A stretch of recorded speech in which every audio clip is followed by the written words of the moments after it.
They found her bleeding in a parking garage beneath the city's most expensive hotel, holding a dying billionaire in her lap while police sirens screamed closer. The gun was still warm on the concrete. Her stepmother was in handcuffs. And for the first time in 24 years, Celine Vale, the forgotten daughter, the illegitimate stain, the girl who spent her whole life learning how to disappear, was the only person anyone could see. But this story doesn't start with blood. It starts 6 months earlier, with a kiss that destroyed an empire. Stay with me until the end. Hit like and drop your city in the comments. I want to see how far this story travels. The ballroom smelled like money and lies. Celine Vale stood near the edge of the Black Orchid charity ball, champagne glass gripped too tight in her left hand, trying to remember how to breathe without making noise. Around her, 300 of the country's wealthiest circulated beneath crystal chandeliers that cost more than most people earned in a lifetime. Diamonds glittered, laughter echoed, waiters in white gloves moved like ghosts through the crowd. And nobody looked at her. Not really. She'd perfected the art years ago, how to occupy space without demanding it, how to smile politely when someone's eyes slid past her face, how to survive her father's world by becoming a shadow inside it. Tonight she wore black silk that cost a fortune and felt like a funeral shroud. Her dark hair was pinned back severely. No jewelry except her mother's thin gold bracelet, hidden beneath her sleeve where no one could ask questions about it. Across the room, her father held court near the orchestra. Roland Vale, media tycoon, philanthropist, predator in a $10,000 suit. He stood surrounded by politicians and CEOs, his silver hair perfectly styled, his smile wide and empty as a shark's. Beside him, Celine's stepmother Evelyn sparkled in champagne silk and cold satisfaction, her hand resting possessively on Roland's arm. Celine looked away before either of them noticed. She was good at that too. "Miss Vale?" The voice came from her left. She turned. A young woman in catering blacks offered a fresh champagne flute. Celine shook her head, murmuring thanks, but the server leaned closer. "Your father wants to see you. Northwest corner, 5 minutes." Then she was gone. Celine's stomach dropped. Roland never summoned her publicly. For years their arrangement had been simple.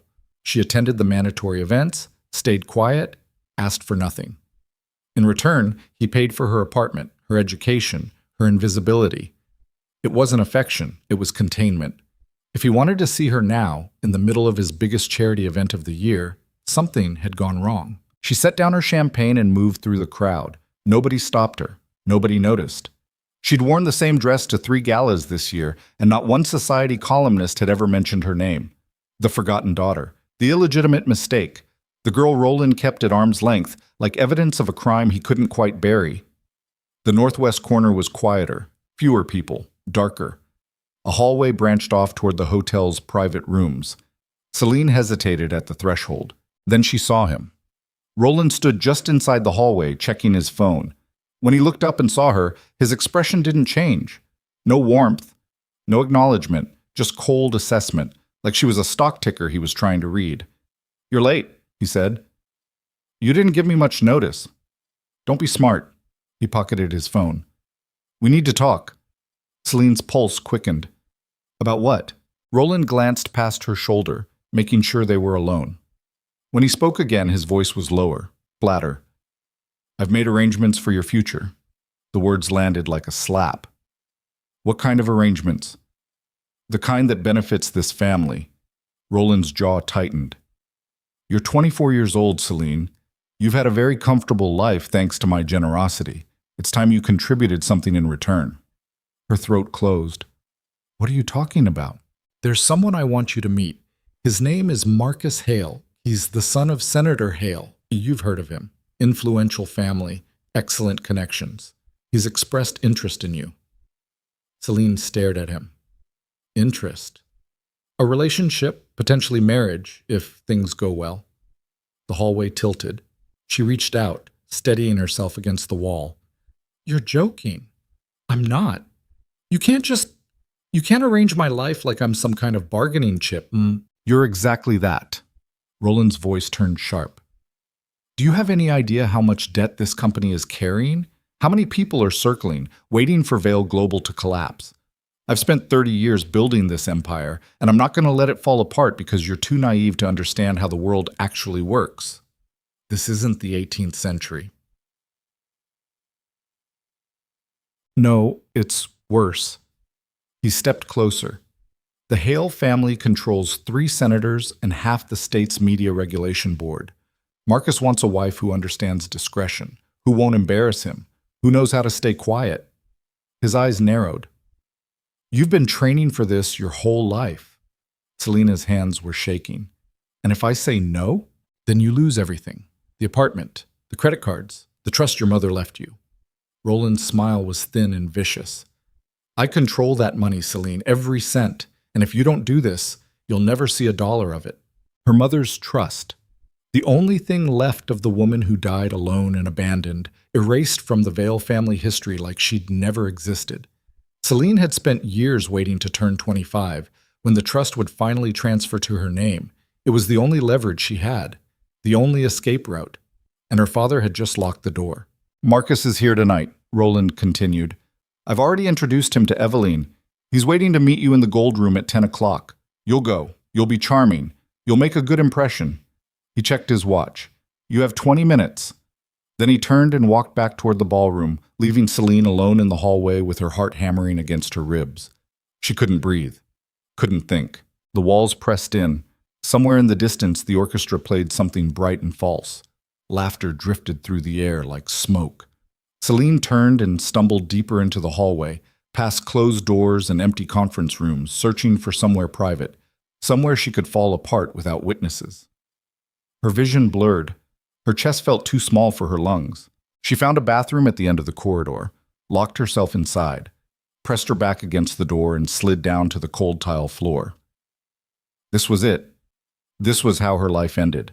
Not with violence, not with drama, just a quiet transaction between powerful men who saw her as currency. She thought about running, disappearing. But where? She had no money of her own, no family except the ones trying to sell her, no skills except survival and silence. Her mother's face flickered through her memory, pale, tired, dying in a charity hospital while Roland hosted galas and Eveline redecorated the penthouse. They'd erased her so completely that most people didn't even know Roland Vale had been married before. Celine had spent years terrified she'd end up the same way, forgotten, discarded, buried beneath the empire's pristine surface. Now she knew she'd been right. She pulled out her phone with shaking hands. No missed calls, no messages, no one checking if she was okay. She opened her contacts list and scrolled through names she barely recognized. College acquaintances, distant cousins, people she'd smiled at politely and never really known. There was no one. She was about to put the phone away when the bathroom door rattled.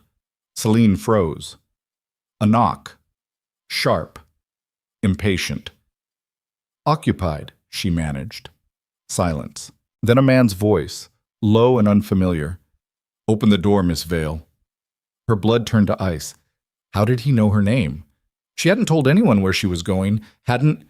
I'm not here to hurt you, the voice continued, but we don't have much time. Your father's people are looking for you. Celine pressed herself harder against the door. Who are you? Someone who knows what your father is planning, and I'm offering you a way out. Her pulse roared in her ears. This was insane. Opening the door for a stranger in the middle of a breakdown was exactly how women ended up dead in hotel bathrooms. But the alternative was walking into the gold room and meeting Marcus Hale, shaking his hand, smiling, pretending she had a choice. She stood slowly, unlocked the door. The man on the other side was tall, maybe 6'2", dark suit that fit like armor, black hair swept back from a face that looked carved from stone, sharp jaw, high cheekbones, eyes so pale they were almost colorless. He was older than her, 35, maybe 40, and he looked at her the way wolves looked at things they were deciding whether to kill or keep. Who are you? Celine asked again. Kael Voronin.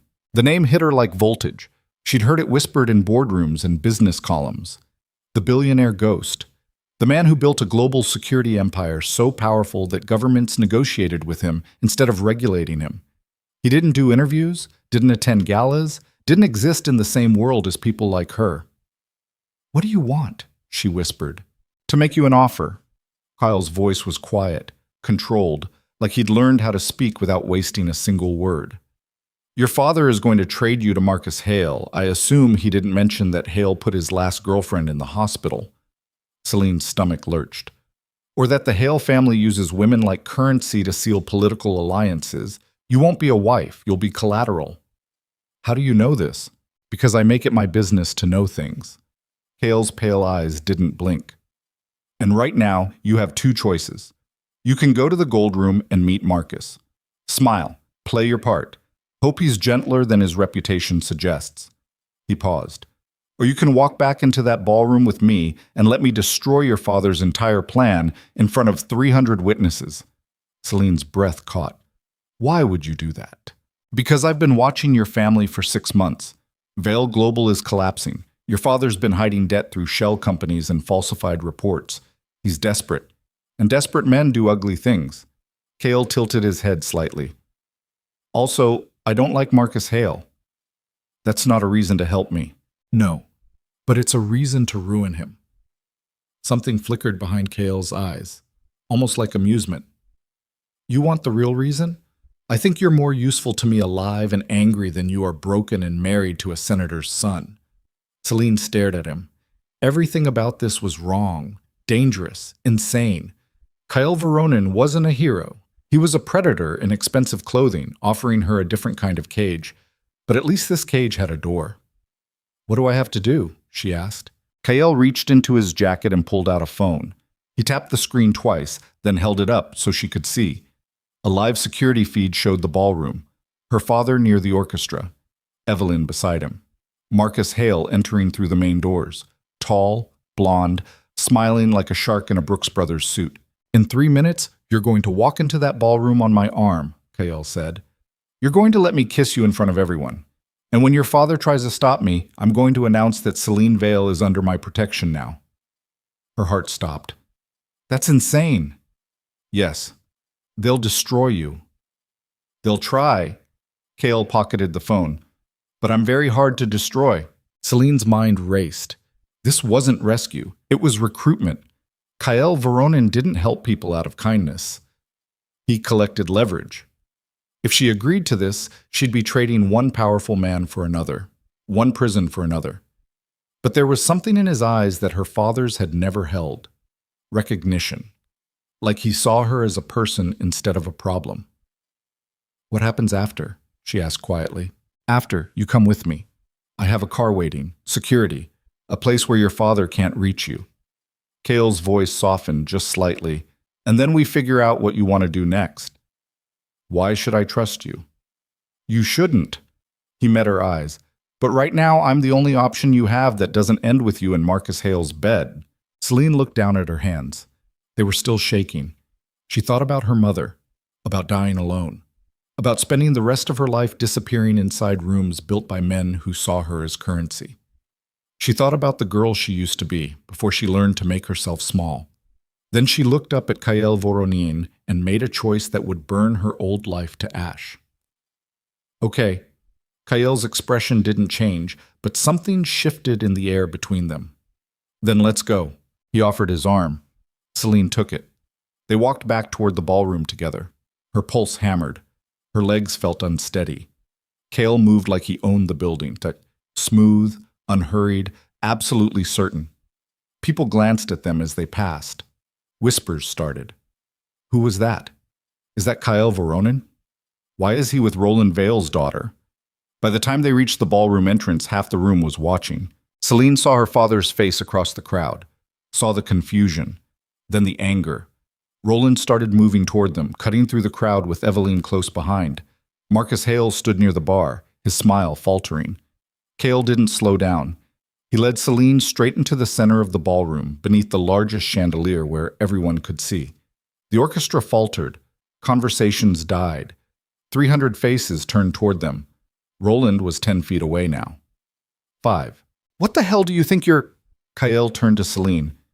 His hand came up to cup her jaw. His thumb brushed her cheekbone, and in the split second before his mouth met hers, she saw something dangerous and almost gentle in his pale eyes. Then he kissed her.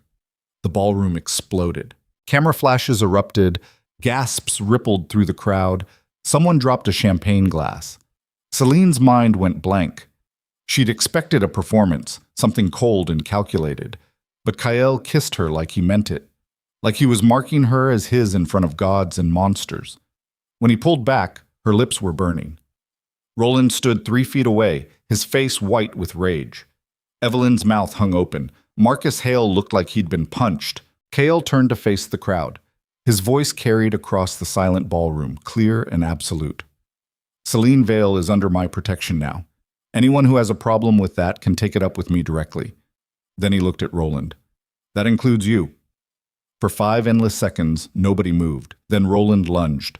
Kael stepped in front of Celine so fast she barely saw him move.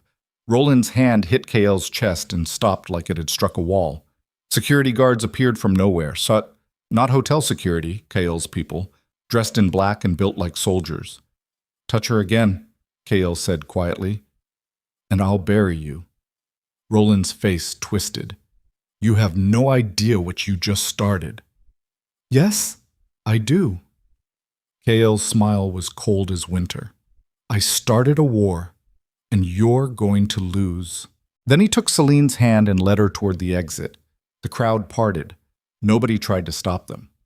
Roland stood frozen in the center of the ballroom, surrounded by witnesses, his empire cracking beneath his feet. They made it to the lobby, out the doors, into the freezing night air. A black SUV waited at the curb, engine running. Kael opened the door. Celine climbed inside, her whole body shaking. He slid in beside her. The door closed. The vehicle pulled away from the hotel, tires hissing on wet pavement. Celine stared out the window as the city blurred past. Her life had just ended. Her father would destroy her for this. She'd burned every bridge, torched every escape route, and she'd done it in front of 300 witnesses. Are you okay? Kael asked. Celine turned to look at him. In the dim light of the back seat, his face was unreadable. I don't know, she whispered. That's honest. What happens now? Kael leaned back against the seat. Now, your father calls every contact he has and tries to figure out how to kill me without starting a federal investigation. Marcus Hale goes back to his family and explains how he lost his arranged bride. And you, he met her eyes. You decide what kind of person you want to be when this is over. Celine's hands were still shaking. She pressed them together in her lap. I don't even know who I am now. Good, Kael said softly. That means you get to choose. The SUV turned onto a highway, leaving the city lights behind. Celine watched them fade in the rearview mirror. All that money, all that power, all those people who'd spent years pretending she didn't exist. She'd just made herself impossible to ignore. And somewhere in the darkness, her father was already planning how to make her disappear forever. The fortress wasn't what Celine expected. She'd imagined something cold, industrial. A compound with razor wire and armed guards patrolling under floodlights. Instead, Kael's estate perched on a cliff overlooking the ocean like something out of a fever dream, all glass and steel and sharp angles cutting into the night sky. The building seemed to grow from the rock itself, cantilevered over the water, waves crashing hundreds of feet below. The SUV rolled through gates that opened without anyone touching them. No visible cameras, no guards she could see. Just smooth asphalt winding through landscape darkness until they stopped beneath a covered entrance. Kael climbed out first, offered his hand. Celine took it because her legs weren't steady yet. The house swallowed them whole. High ceilings, minimalist furniture, everything in shades of black and gray and white, like color was a luxury Kael had decided he didn't need. Floor-to-ceiling windows looked out over the ocean. The moon hung low and heavy above the water. A woman appeared from somewhere deeper in the house. 50s, maybe. Steel gray hair pulled back tight. She wore black tactical pants and a fitted jacket that didn't quite hide the gun at her hip. Her eyes swept over Celine like a scanner, cataloging threats. This is Nadia, Kael said. Head of security. Anything you need, ask her.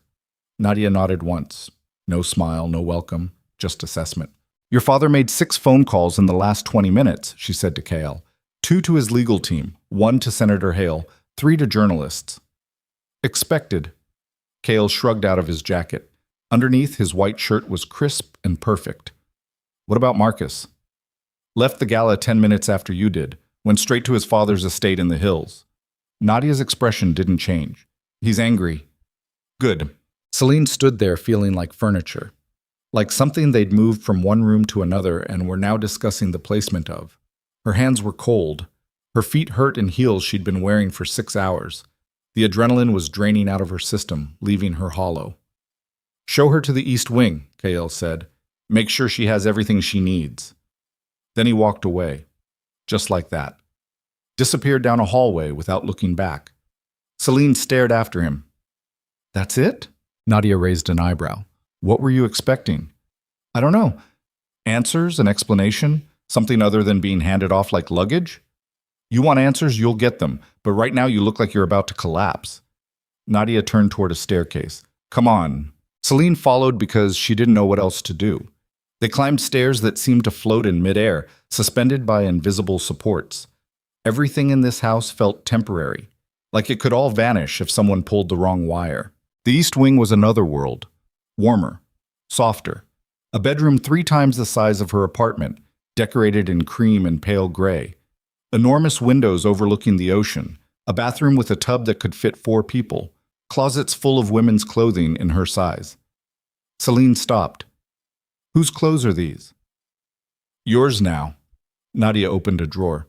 We keep basics on hand. If something doesn't fit, let me know. You just happen to have a wardrobe in my exact size? Kael's thorough. The words landed wrong. Celine turned to face her. How long has he been planning this? Nadia's expression gave away nothing. You should rest. We'll talk in the morning. I don't want to rest. I want to know what the hell I just walked into. For the first time, something shifted in Nadia's eyes. Not sympathy, exactly.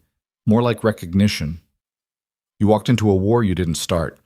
Now you're in the middle of it whether you like it or not. She moved toward the door. The room locks from the inside. Code is your choice. No cameras, no surveillance. You want to leave, you can walk out that door anytime. She paused. But I wouldn't recommend it. Then she was gone. Celine stood alone in the massive bedroom, her reflection staring back at her from the dark windows. She looked like a ghost. Pale skin, hollow eyes, black dress hanging off her shoulders like she was already dead. She locked the door, set a code. Then she walked into the bathroom and threw up everything in her stomach. She didn't sleep. Couldn't. Every time she closed her eyes, she saw her father's face. Saw Marcus Hale's smile. Felt Kael's mouth on hers and didn't know whether that had been rescue or recruitment or something worse. At 4 a.m, she gave up. Pulled on clothes from the closet, black jeans that fit perfectly, a gray sweater that was somehow exactly her style. Everything Kael had prepared for her like he'd been studying her for months. The thought made her skin crawl. She unlocked the door and stepped into the hallway. The house was silent. No voices. No movement. Just the distant sound of waves hitting rock. She found her way downstairs by memory. The main room was dark, except for the glow from the ocean. Through the windows, she could see whitecaps breaking against the cliff. The moon had set. Dawn was still hours away. Can't sleep? Celine spun around. Kael sat in the darkness near the far wall, barely visible. He'd changed into dark pants and a black shirt, sleeves rolled to his elbows. A glass of something amber sat on the table beside him. He looked like a shadow that had learned to hold a human shape. You scared the hell out of me, Celine said. Sorry. He didn't sound sorry. Celine moved closer, her bare feet silent on the cold floor. Do you always sit alone in the dark? Usually. Why? Easier to think. She stopped a few feet away from him. In the faint light, his face was all sharp angles and hollows. He looked older than he had at the gala. Harder. I need answers, Selena said. I know. Then start talking.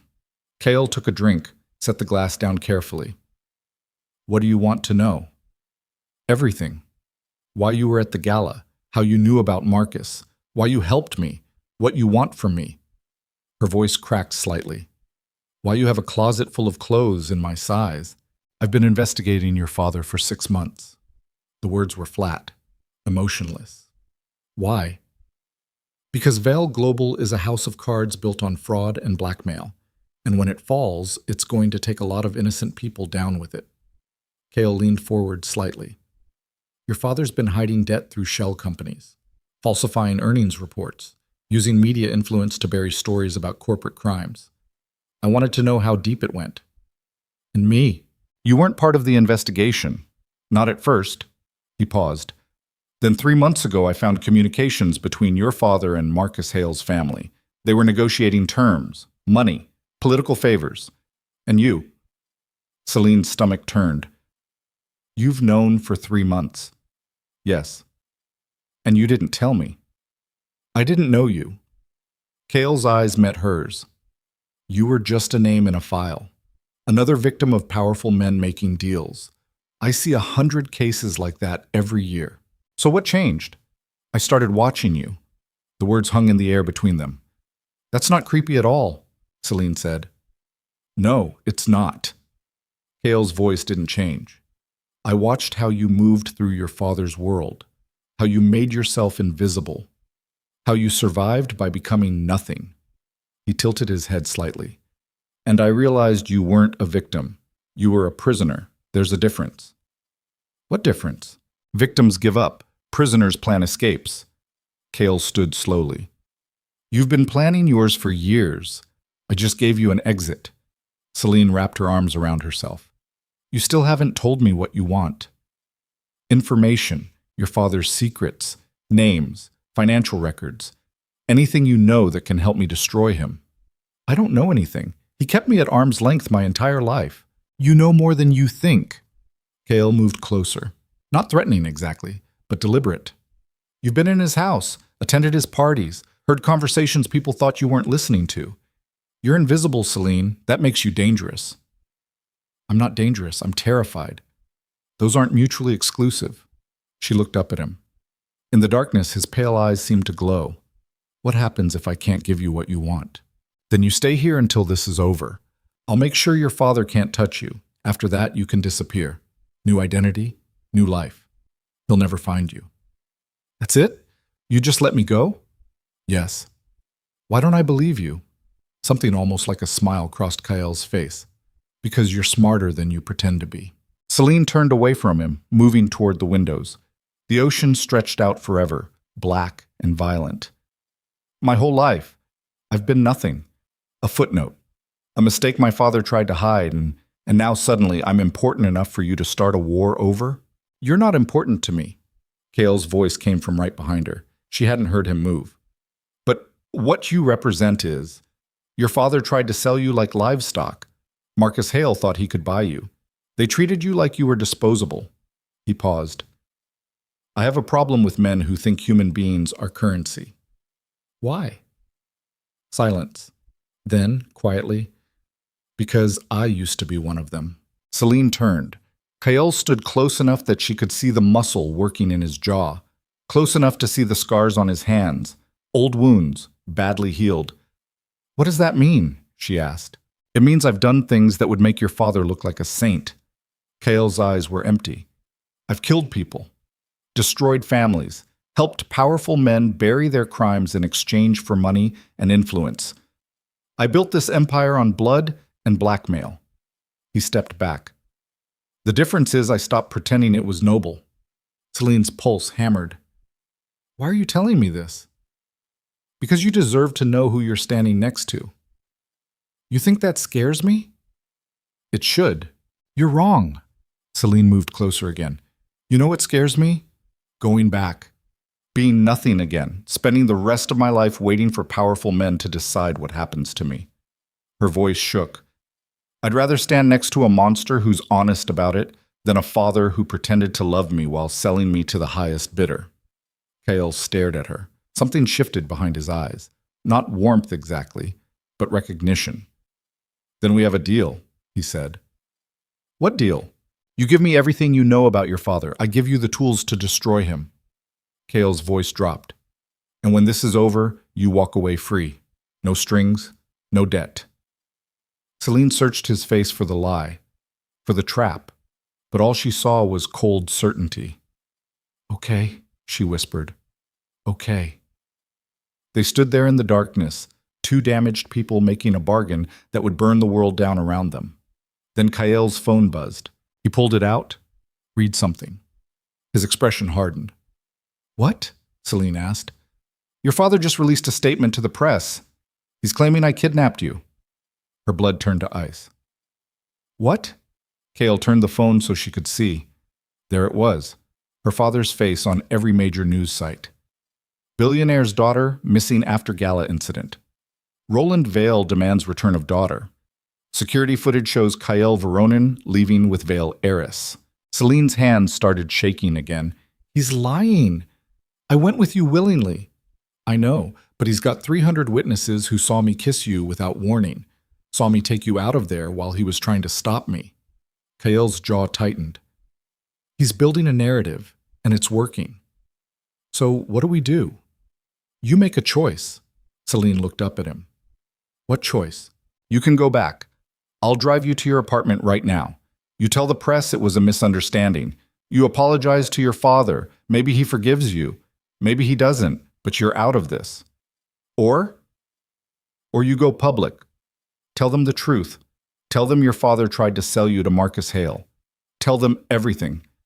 Kael's eyes were steel. But if you do that, there's no going back. Your father will destroy you. The Hale family will come after you. You'll lose everything. I already have nothing. No, you have your mother's trust fund. Your name, whatever scraps of dignity you've been holding on to. His voice softened, just slightly. I'm giving you a way out. Take it. Celine looked at the phone screen, at her father's face, at the carefully crafted lies and the performance of concern. She thought about her mother, about dying alone while the man who'd promised to love her threw parties and built empires on her grave. She thought about Marcus Hale's smile, about Evelyn's cold satisfaction, about every gala where she'd made herself invisible while they pretended she didn't exist. No, she said. Celine, I said no. She met Kael's eyes. I'm not going back. I'm not apologizing, and I'm not giving them the satisfaction of watching me disappear quietly. Her voice steadied. You said you'd give me the tools to destroy him, so do it. Kael studied her face for a long moment. Then he nodded.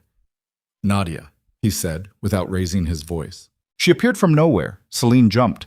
How long had she been standing there? Get the media team on the phone, Kael said. Celine's going to make a statement. Nadia's eyebrow raised slightly. You sure about this? No. Kael looked at Celine. But it's her choice. When? Nadia asked. Noon. I want every major outlet covering it live. That's 8 hours. Then we'd better get started. Marmamkim. They worked through the night. Kael's media team materialized like ghosts. A publicist named Marcus who spoke in sharp, efficient bursts. A lawyer named Chen who asked questions that made Celine's head spin. A woman named Reeves who handled optics and kept saying things like sympathetic lighting and relatable vulnerability. They wanted to script her statement. Celine refused. If I'm doing this, I'm doing it in my own words, she said. Otherwise, it's just another performance. Chen looked like she wanted to argue. Kael cut her off with a look. Fine, he said. Your words. But you need to be smart about this. Stick to facts. Don't make claims you can't prove. And for the love of God, don't cry. Why not? Because the second you cry, they'll stop seeing you as a threat and start seeing you as a victim. Victims are easy to dismiss. Celine bristled. I am a victim. No. Kael's voice was flat. You were a victim. Now you're a weapon. Act like it. By dawn, they had a plan. Celine would make her statement from Kael's estate. No studio? No carefully staged setting.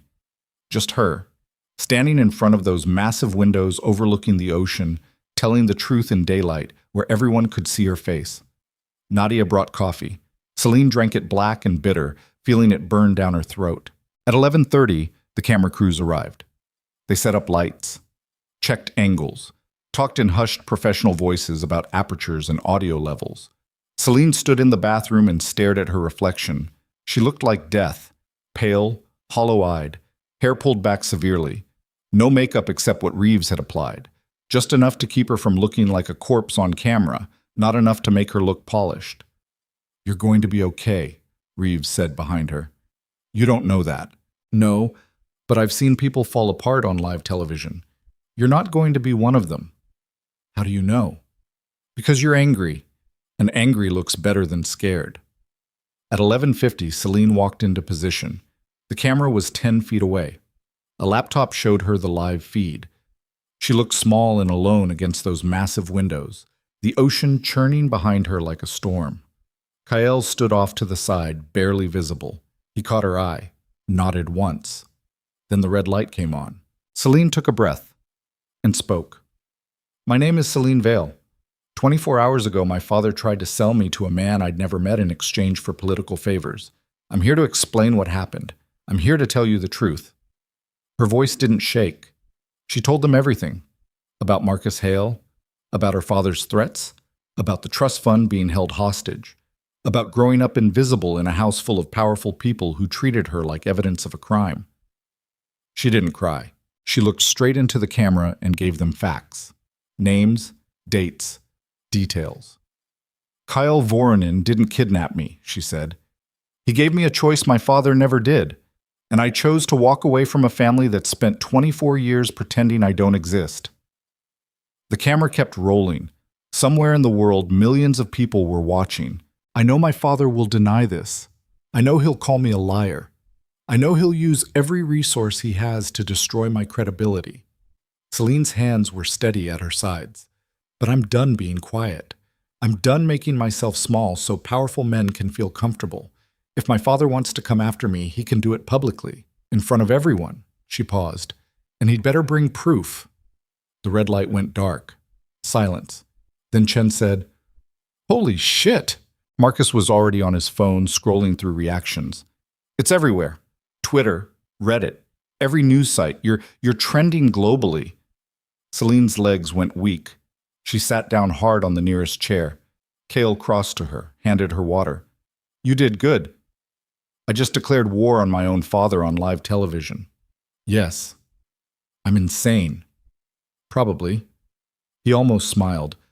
But you're not invisible anymore. Nadia appeared in the doorway. Her face was grim. We've got a problem. Cale's expression hardened. What problem? Your friend from the Gala, Marcus Hale. He just held his own press conference. She turned her phone around. Marcus Hale stood at a podium, looking devastated and sincere. I'm heartbroken by Miss Vale's accusations, he said. I've never met her. My family has no arrangement with Roland Vale. These claims are completely fabricated. Celine's stomach dropped. He's lying. Of course he's lying. Cale's voice was ice. But he's doing it with lawyers and publicists and a family worth billions backing his story. So what do? We prove he's lying. How? Kael was already moving toward his office. Nadia, get me everything we have on the Hale family. Financial records, communications. I want dirt going back 10 years. On it. Celine stood. What can I do? Rest. You just started a war. The next 48 hours are going to be hell. I don't want to rest. I want to help. Kael turned to look at her. You want to help? Then tell me everything you remember about your father's home office, every document you ever saw, every conversation you overheard, every password he might have used. Celine closed her eyes, thought back. Years of sitting quietly in corners while powerful men talked. Years of being furniture. There's a safe, she said slowly, behind a painting in his study. I saw him open it once when I was 16. He didn't know I was there. Do you remember the combination? No, but I remember what was inside. What? Celine opened her eyes. Files, lots of them, and a gun. Cale's expression shifted. What kind of files?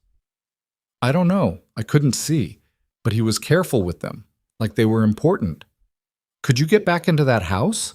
Are you insane? My father would kill me. Not if he doesn't know you're there. Cale pulled out his phone, started typing. What night is his weekly poker game? Thursdays. Why? Because every Thursday night, your father leaves the house for 4 hours, and I'm going to have someone make sure he stays gone longer than usual. Celine stared at him. You want me to break into my father's house. I want you to take back what's yours. That safe probably has documents related to your mother's trust. Maybe even proof of the arrangement with the Hales. And if I get caught, you won't. You can't promise that. No. But I can promise that if you do this, we'll have leverage your father can't destroy. Cale's eyes locked on hers. You want to fight him? This is how. Celine's heart hammered. Everything in her screamed that this was insane, reckless, the kind of decision that ended with her in handcuffs or worse. But she thought about her mother's face, about the trust fund that was supposed to be her escape, about Marcus Hale lying on television with a straight face. When? She asked. Tomorrow night, Thursday. That's 24 hours. I know. Celine wrapped her arms around herself, tried to breathe. Okay. Okay? I'll do it. Kael studied her face, then nodded. Get some rest. We'll plan the details later. He walked away, already on his phone, already 3 steps ahead. Celine stood alone in the massive room, the ocean crashing outside, wondering what she'd just agreed to. Nadia appeared beside her. You look like you're going to throw up. I feel like it. Good. That means you're not stupid. Nadia handed her a phone. This is yours now. Encrypted, untraceable. Kyle's number is programmed in. Anyone else tries to call you, I'll know about it. Celine took the phone. It was heavier than she expected. What happens if this goes wrong? She asked. Nadia's expression didn't change. Then we extract you before your father can hurt you. And we burn his empire down anyway. You sound very sure of that. I am. Kael doesn't lose. Everyone loses eventually. Not him. Nadia turned to leave. Try to sleep. You're going to need it. Celine couldn't sleep. She spent the next day pacing her room like a caged animal, watching news coverage of her statement, reading comments from people she'd never met. Some called her brave. Others called her a liar, a gold digger, a whore. She learned quickly not to read the comments. By nightfall, her nerves were shredded. Nadia brought her dinner she couldn't eat. Kael appeared once, briefly, to go over the plan. In and out in 15 minutes. Don't touch anything except the safe. Wear gloves, no phone, no trail. What if someone's there? Celine asked. They won't be. I have eyes on the house. Your stepmother is in Paris. Your father will be across town. The staff have the night off.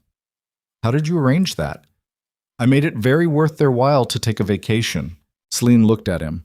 How much of this is about justice, and how much is about destroying my father? Kael didn't hesitate. Both. At least he was honest. By Thursday evening, Celine felt like she was going to crawl out of her skin. She dressed in black, jeans, long sleeves, dark jacket. Nadia gave her gloves and a small bag. Remember, Nadia said, you're not stealing. You're taking what should have been yours anyway. That's not how the law works. The law protects men like your father, not girls like you. Nadia's eyes were hard. Go get what's yours. They drove into the city in a car with tinted windows. Kael sat beside her, silent. The street slid past. Familiar territory. Celine had grown up in this city, but tonight it felt alien, dangerous. They stopped 3 blocks from her father's house. This is as close as we get, Kael said. You go on foot from here, 15 minutes, in and out. Celine's hands were shaking again. What if I can't do this? Then you walk away. No judgment. She looked at him. His face was unreadable in the darkness. Why are you really doing this? She asked. I told you. No, the real reason. Silence. Then, so quietly, she almost didn't hear it. Because no one helped me when I needed it.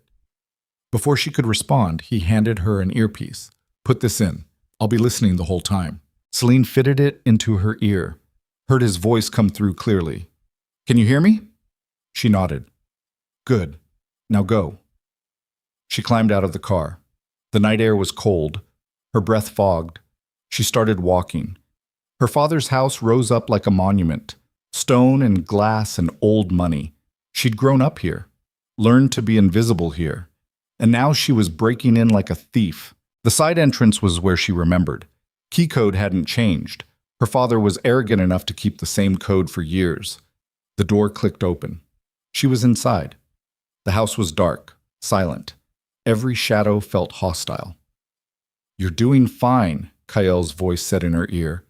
Second floor, east hallway. Celine moved through rooms she knew by heart, past the parlor where her father entertained, past the dining room where she'd sat through silent meals, up the stairs that creaked in the same places they always had. Her father's study was exactly as she remembered. Dark wood, leather chairs, the painting of a hunting scene, some distant Vale ancestor shooting things for sport. Behind it, the safe. Celine pulled the painting away from the wall.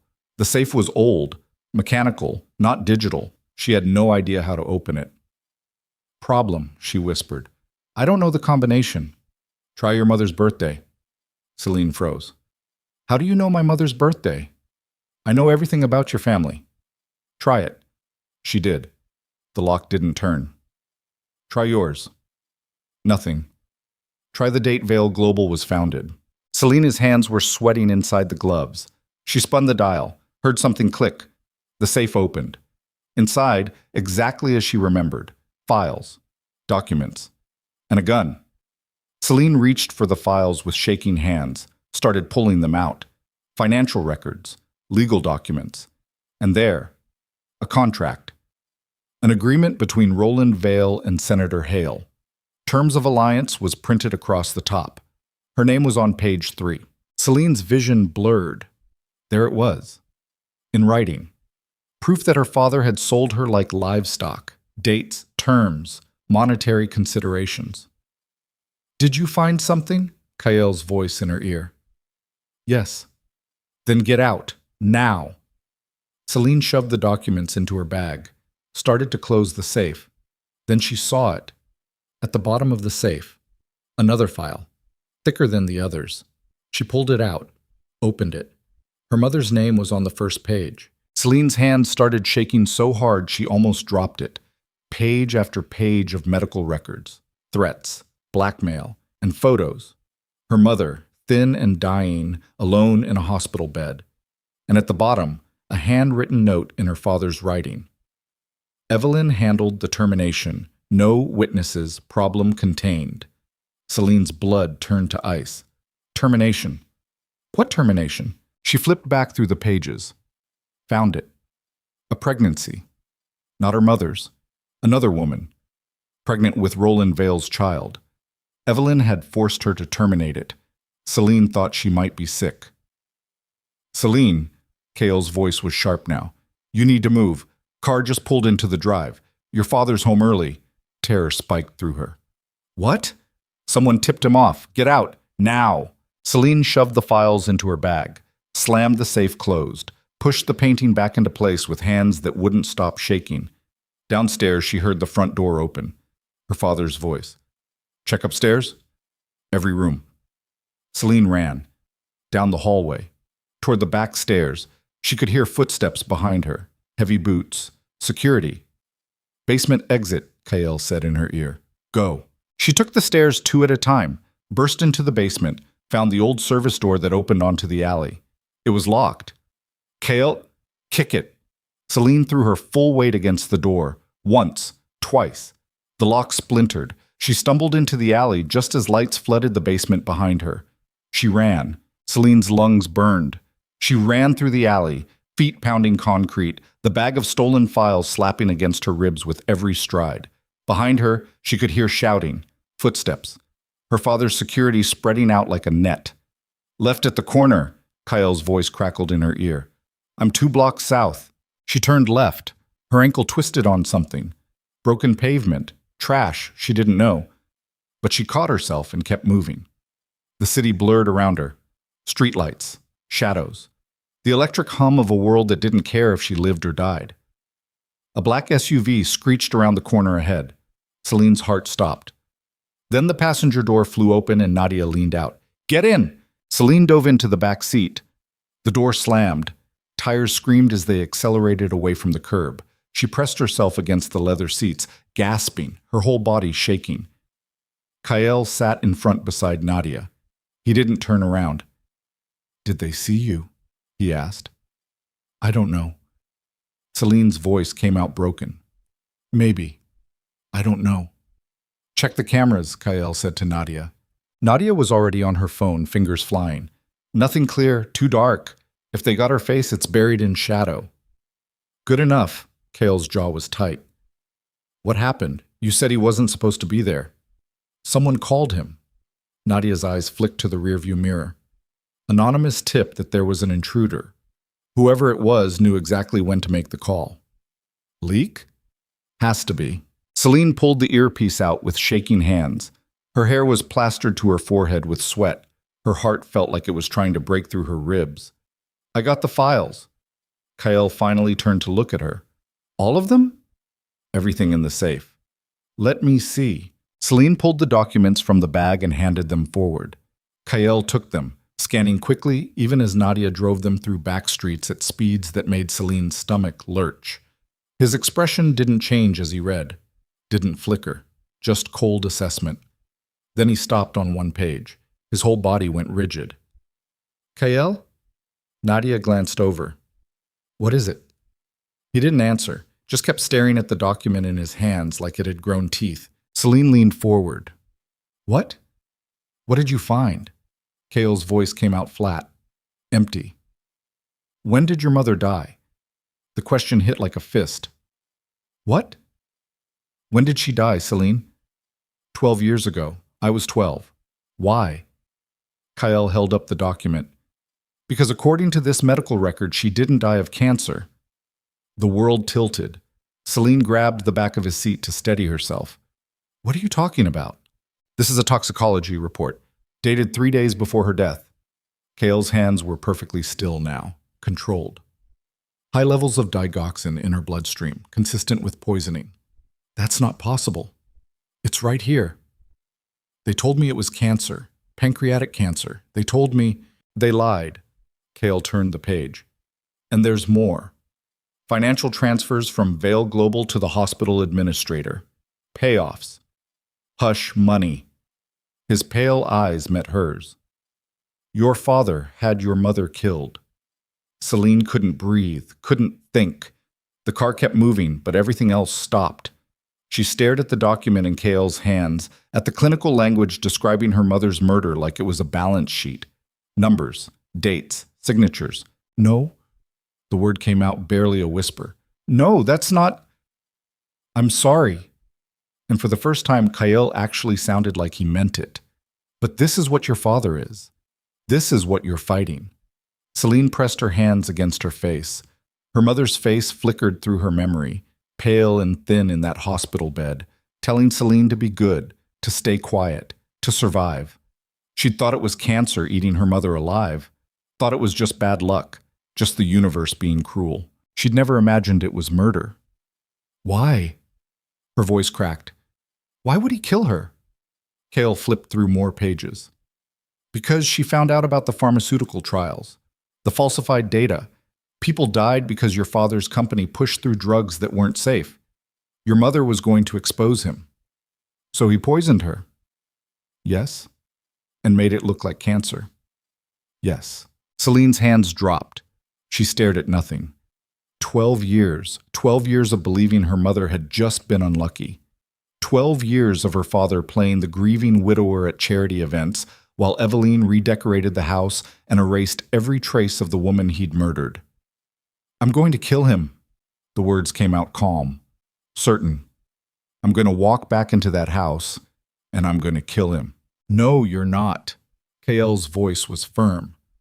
Because that's what he wants. You show up emotional and reckless. He'll have you arrested or worse. We do this smart. Smart? Celine's laugh was broken glass. He murdered my mother. What part of smart matters anymore? The part that keeps you alive. Kael turned fully in his seat now. You want revenge? Fine. But you do it my way. With evidence, with witnesses, with every camera in the world watching when he falls. Celine wanted to scream, wanted to tear something apart with her bare hands. But Kael's eyes were steady on hers, and some distant part of her brain knew he was right. Nadia's voice cut through the tension. We've got company. Celine turned. Through the rear window, she could see headlights, multiple vehicles, closing fast. Your father's security? Nadia said. They're tracking us. How? Kael's voice sharpened. I swept the car myself. Not the car. Nadia's eyes flicked to the rearview mirror. To Celine. Her. Celine's blood went cold. What? Check your clothes, your shoes, anything from the house. Celine tore off her jacket. Checked the pockets. Nothing. She pulled off her shoes, running her hands along the soles. Her fingers hit something small and hard embedded in the left heel. A tracker. How did... She stared at it. I didn't take these from the house. These are from your closet. Silence dropped like a guillotine. Kael's expression went absolutely still. What did you just say? These shoes. I got them from the closet in my room. Your closet. The one you said you kept basics in. Nadia's hands tightened on the wheel. Kael. I heard her. His voice was ice. Someone planted that tracker in her room. In my house. That's not possible, Nadia said. Nobody gets into that house without me knowing. Yeah. Kael pulled out his phone, started typing. Which means someone on my team is working for Vale. The words hung in the air like poison gas. Celine's hands were shaking again.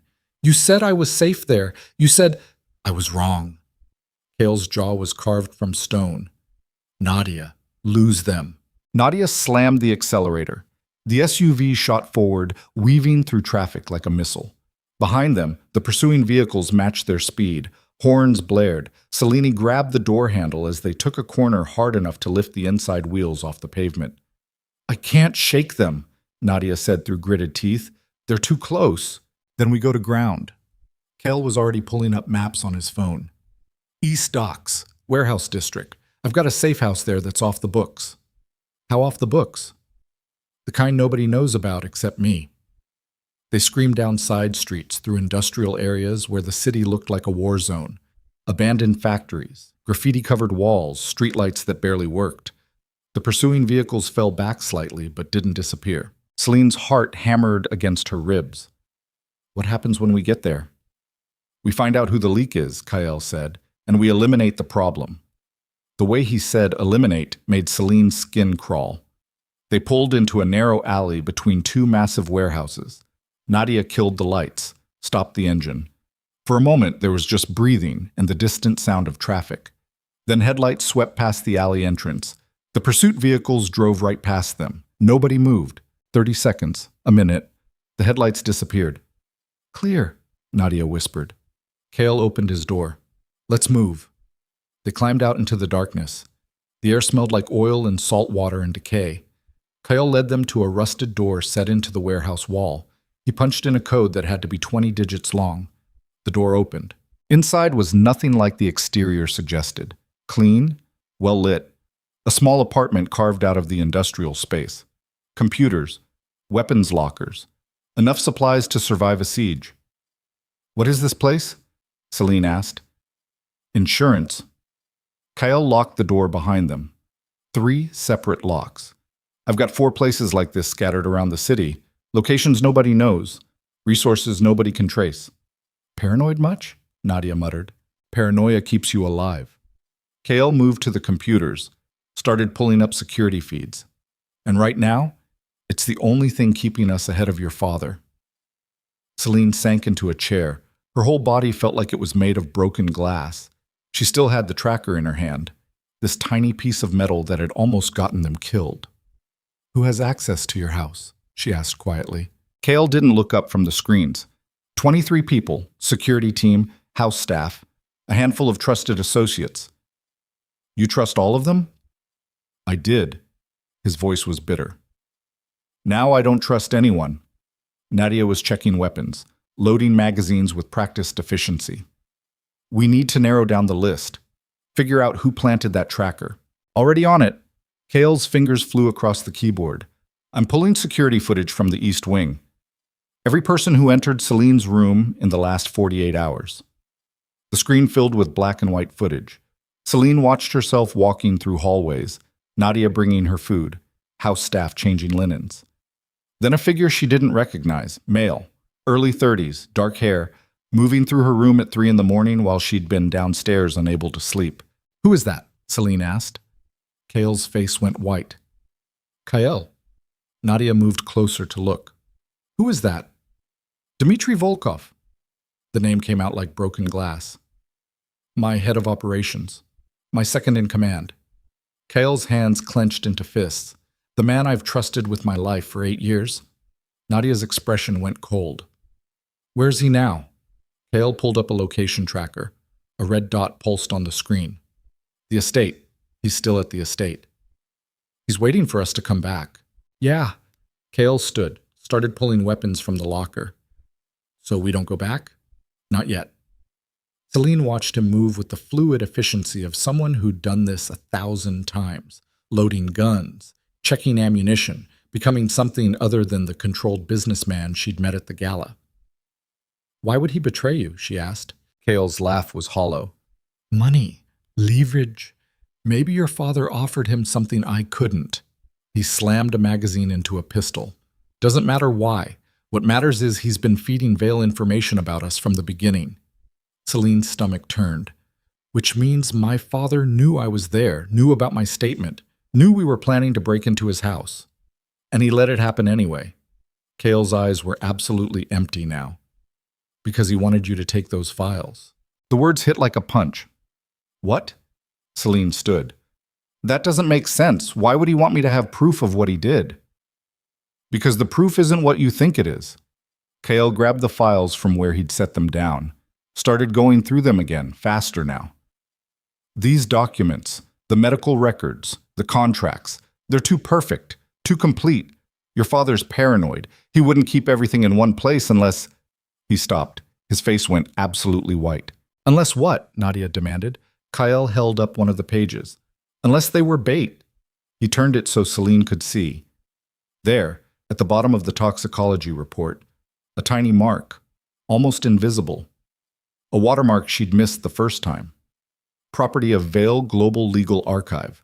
Printed 48 hours ago. Celine's world collapsed. He made these, she whispered. These aren't real. He fabricated them. Not all of them. Kyle was going through the stack frantically now. Some of these are real. The contract with the Hales. Some of the financial records. But the stuff about your mother... He stopped. He planted false evidence knowing you'd take it. Knowing you'd use it against him. Why? So he can discredit you. Kale's voice was hollow. You go public with these documents. He proves they're fake. Suddenly you're not a victim anymore. You're a liar. A conspirator, someone who broke into his house and stole files and fabricated evidence against her own father. Celine couldn't breathe. Everything they'd done, everything she'd risked, it was all a trap. But the medical records, she said desperately. The poisoning, that has to be real. Kale looked at her, and she saw the answer in his eyes before he spoke. I don't know. The 3 words destroyed her. Celine stumbled backward, hit the wall, slid down until she was sitting on the cold floor. Her mother's face swam through her vision. She didn't even know what was true anymore. Didn't know if her mother had been murdered or if that was just another lie her father had planted to destroy her. We can verify the documents, Nadia said. Run forensic analysis. Check the paper stock, the ink dating. That takes time we don't have. Kyle was pacing now, caged animal energy. The second Celine goes public with any of this, Vale will have his experts tear it apart. Real or fake, it won't matter. The doubt alone will destroy her credibility. So what do we do? Kale stopped, looked at Celine sitting on the floor. Something shifted in his expression. We find the real evidence, he said quietly. The stuff he couldn't fake, the things he's actually trying to hide. And where do we find that? Celine's voice was dead, hollow. Your stepmother. The name made Celine's blood freeze. Evelyn? She looked up. What does she have to do with this? According to these files, Kale held up the documents, real or fake, they all mention her. She handled the payoffs, the intimidation, the cover-ups. If anyone knows where your father actually buried the bodies, it's her. She's in Paris. She was. Kyle pulled up his phone. Flight records show she landed back in the city 4 hours ago. She's at the penthouse. Nadia's eyes narrowed. You want us to go after Evelyn Vale? I want Celine to go after her. Celine stared at him. You're insane. No, I'm practical. Kale crossed to her, crouched down so they were eye level. Your stepmother hates you. Has hated you for 24 years. She's never been able to hide it. which means if you walk into that penthouse and confront her, she won't be able to help herself. She'll gloat. She'll tell you everything. And if she doesn't, then we have nothing. Your father wins. You disappear. And every woman he hurts after you is just collateral damage. Celine looked into Khalil's pale eyes, saw the calculation there, the cold assessment. He was using her, had been from the beginning. She was just another piece on the board. But he was also right. When? She asked. Now, tonight. Khalil stood. Before your father figures out we know about the fake documents. Before Dmitri tells him where we are. He's your head of security. Won't he know about this place? No, I told you. Nobody knows about this safe house, not even Dmitri. You sure about that? Khalil's jaw tightened. I'm not sure about anything anymore. Nadia started pulling equipment. I'll run surveillance, make sure the penthouse is clear, set up extraction routes in case this goes sideways. It's going to go sideways, Celine said. Evelyn will never talk to me. She'll call security the second I walk through the door. Not if you give her what she wants. Which is? Khalil's smile was cold. A confession. You walk in there, tell her you're sorry, tell her your father was right, that you made a mistake and you want to come home. He tilted his head. Can you do that? Can you make her believe you're broken? Celine thought about every gala where she'd made herself invisible, every smile she'd faked, every emotion she'd buried so deep it took years to find it again. Yes, she said, I can do that. Good. Khalil handed her a phone, different from the one Nadia had given her before. This one's clean, untraceable. Audio recorder is built in. Everything she says will be captured. Celine took the phone. Her hands were steady now. Something cold had settled into her chest. Something sharp. She was done being afraid. What about you? She asked Khalil. I'm going back to the estate. Nadia's head snapped up. That's suicide. Dimitri's there, probably half of Vale's people by now. I know. Khalil loaded a pistol, checked the chamber. Which is why I'm going to end this. Dmitri betrayed me. He doesn't get to walk away from that. Khalil, I'm not asking permission, Nadia. His voice was flat. Final. Get Celine to the penthouse. Make sure she comes out alive. I'll handle Dmitri. Nadia looked like she wanted to argue, but she just nodded. Khalil turned to Celine. For a moment, something human flickered behind his eyes. Be careful. Evelyn's dangerous. So am I. Celine stood. Apparently. Khalil almost smiled. Then he was gone. Out the door and into the darkness. Nadia holstered her weapon. You ready for this? Celine thought about her mother. About the toxicology report that might be real or might be just another lie. About 12 years of questions she'd never been able to ask. No, she said. But I'm doing it anyway. Mie. The penthouse occupied the top 3 floors of the most expensive building in the city. Celine had been there exactly twice in her life. Once for her father's 50th birthday. Once for Evelyn's charity luncheon where Celine had served as invisible decoration. Now she stood in the lobby at midnight, dressed in clothes Nadia had pulled from somewhere. Expensive, understated, the kind of outfit that said money without screaming it. Her hair was down, no makeup except what made her look younger, more vulnerable, more like prey. The doorman recognized her. His eyes widened slightly. Miss Vale, we weren't expecting... Is my stepmother upstairs? Yes, but thank you. Celine walked past him to the private elevator, used the code her father had given her years ago and never changed because men like him never expected their victims to come back. The elevator climbed. Celine watched the floors tick past. Her heart was hammering, but her hands were steady. The phone in her pocket was recording. Everything from this point forward would be evidence, or it would be her confession. The elevator opened directly into the penthouse. Evelyn stood in the center of the living room like she'd been waiting. She wore white silk pajamas that probably cost more than most people's cars. Her blonde hair was perfect even at midnight. Her face was a mask of cold satisfaction. Well, she said softly, look who came crawling back. Celine stepped out of the elevator. The doors closed behind her with a sound like a coffin lid. Hello, Evelyn. Your father is going to be very pleased. Evelyn's smile was sharp.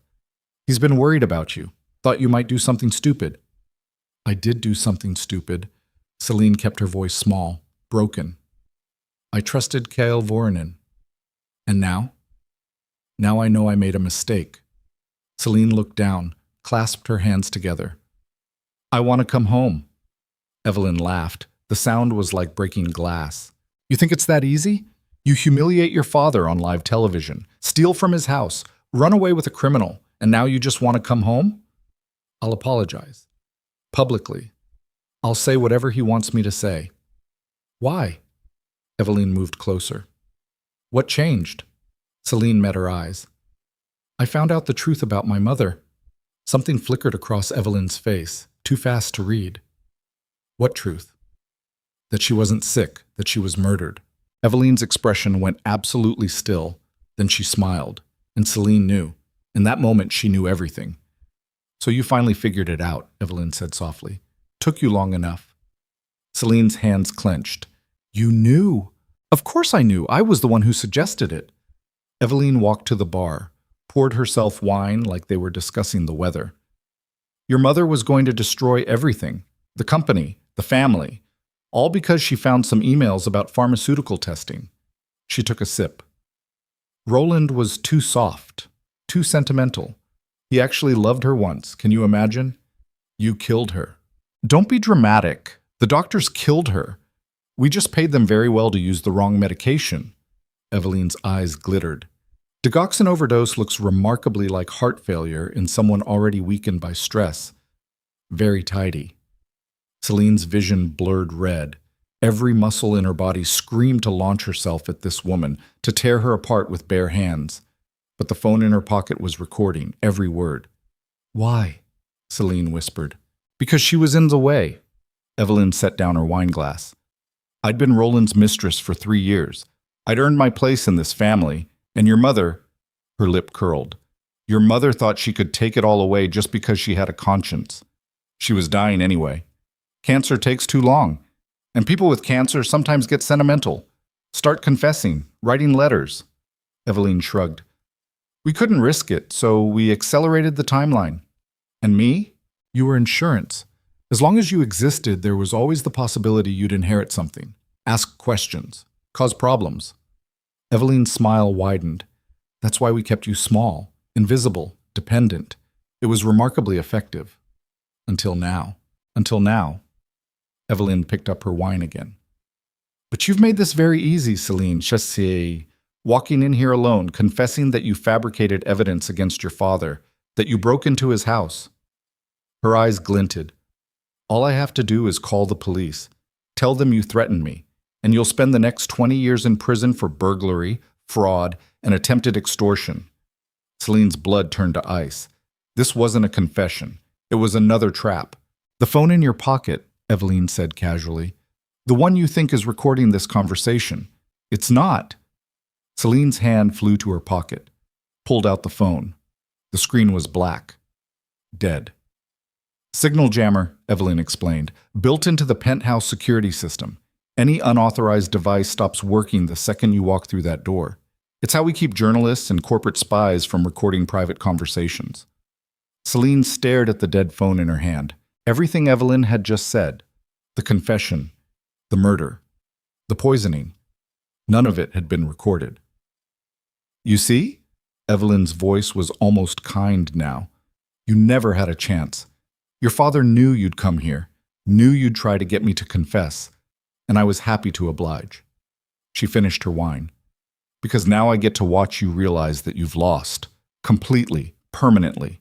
Celine's hands were shaking. Not from fear, from rage so pure it felt like holy fire. You're wrong, she said quietly. Am I? You think you won, but you just told me everything, confirmed everything. Celine stepped closer. And maybe the phone didn't record it, but I will remember every word, every detail, and I will spend the rest of my life making sure the world knows what you are. Evelyn's smile didn't waver. Who's going to believe you? The mentally unstable daughter who broke into her father's house, who fabricated evidence, who aligned herself with a known criminal? She shook her head. You're not a threat, Celine. You're a tragedy. And tomorrow morning, when I tell the world how you came here threatening me, begging for money, trying to extort your own family, her eyes were cold. No one will ever believe another word you say. The elevator dinged.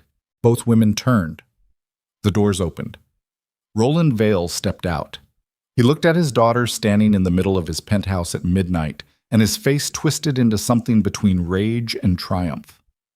"Hello, Celine," he said quietly. "We need to talk." And behind him, stepping out of the elevator with a gun in his hand and eyes absolutely empty of mercy, was Dmitry Volkov. Selena's world ended for the second time that night. Kael had walked into a trap, and she was standing in one. "Where is he?" she whispered. Dmitry's smile was cold. "Mr. Voronin is currently bleeding out in his estate library. I'm afraid he was very disappointed to learn I'd been working for your father all along." He tilted his head. "He asked me to give you a message before he died." Celine couldn't breathe. "He said," Dmitry's voice was almost gentle, "he said to tell you he was sorry, that he actually believed you had a chance." The gun came up, pointed at Celine's chest. And in that moment, staring at her father's satisfied smile and Eveline's cold triumph, and the barrel of a gun held by a man she'd trusted to protect her, Celine understood something fundamental about survival. Sometimes the only way to win was to become exactly what they'd always feared you were. Her hand moved faster than thought, grabbed Evelyn's wineglass from the table, threw it at Dmitry's face. The glass shattered. Dmitry stumbled backward, raising his arm instinctively. The gun went off. The bullet missed Celine by inches and punched through the window behind her. Glass exploded outward. Wind screamed into the penthouse from 80 floors up. Celine ran, not toward the elevator. That way was death. She ran toward the shattered window, toward the impossible drop, toward the only choice she had left. Her father was screaming. Dmitry was raising the gun again. Eveline's face was frozen in shock. And Celine Vale, the invisible daughter, the forgotten girl, the woman who'd spent 24 years learning how to disappear, jumped. Celine didn't jump. She fell. There was a difference. Jumping implied choice, control, some kind of plan beyond the animal instinct screaming in her brain that death by gravity was better than death by bullet. The wind hit her like a fist. The city spun. The ground was somewhere below, impossibly far, rushing up to meet her with the patient certainty of physics. Then something caught her waist. Hard metal, biting into her ribs, stopping her fall with enough force to drive the air from her lungs. A balcony railing, one floor down. Celine's fingers scrabbled for purchase on the wet metal. Her legs dangled over 80 stories of empty air. Wind tore at her clothes. Her shoulders screamed. She could feel her grip slipping. Above her, someone was shouting. She didn't look up. Couldn't. All her focus was on her hands, on holding on for one more second, then another. Her right hand found the edge of the balcony floor, then her left. She pulled. Every muscle in her arms burned. Her feet found the railing and she pushed, hauling herself up and over until she collapsed onto the balcony deck, gasping. The penthouse windows above her exploded outward. More gunfire. Dmitry leaning out, trying to get an angle. Celine rolled. The bullet sparked off concrete where her head had been. She scrambled to her feet and threw herself at the balcony door. Locked. Of course it was locked. She grabbed a metal chair and swung it at the glass. Once. Twice. The glass spiderwebbed but didn't break. Above her, Dmitry was climbing out onto the broken penthouse window. Third swing. The glass shattered. Celine dove through, feeling cuts open across her arms where the broken edges caught her. She landed in someone's dark apartment. Expensive furniture, art on the walls, a TV playing softly in another room. An elderly woman in a bathrobe stood in the doorway, mouth open. "Sorry," Celine gasped. "Emergency." She ran for the apartment door, ripped it open. The hallway was empty. She could hear shouting from the stairwell. Security. Her father's people. Maybe building security. Didn't matter. They were all looking for her. The elevator dinged. Celine pressed herself against the wall. The doors opened. 2 men in suits stepped out. Not building security. Too well armed, too focused. Vale's people. They moved toward the apartment with the broken balcony door. Celine waited until they were past her, then slipped into the elevator. Hit the button for the parking garage. The doors started to close. One of the men turned, saw her, lunged. The doors closed on his reaching hand. The elevator dropped. Celine leaned against the wall, chest heaving. Blood dripped from the cuts on her arms. Her whole body was shaking from adrenaline and shock. She'd just jumped out of a building, fallen one floor, survived. Her mother would have been proud, or horrified. Both, probably. The elevator hit the parking garage. The doors opened onto concrete and shadows and the smell of oil. Celine stepped out, looking for anything she could use. A car, a weapon, an exit. She found Nadia instead. The woman materialized from behind a concrete pillar like a ghost, gun drawn, eyes sweeping the garage. "Jesus Christ," she breathed when she saw Celine. "You're alive." "Barely." Celine's voice was raw. "Kyle, I know. Dmitri sent me a message, said Kyle was dead." Nadia's face was carved from stone. "But I don't believe him." "Why not?" "Because Kyle Voronin doesn't die easy, and Dmitri's a liar." She grabbed Celine's arm. "Come on. We need to move." They ran through the garage to a black sedan. Nadia threw open the door, shoved Celine inside, climbed into the driver's seat. The engine roared to life. "Where are we going?" Celine asked. "The estate. If Kyle's alive, that's where he is." "And if he's not?" Nadia's hands tightened on the wheel. "Then I'm going to kill Dmitri myself."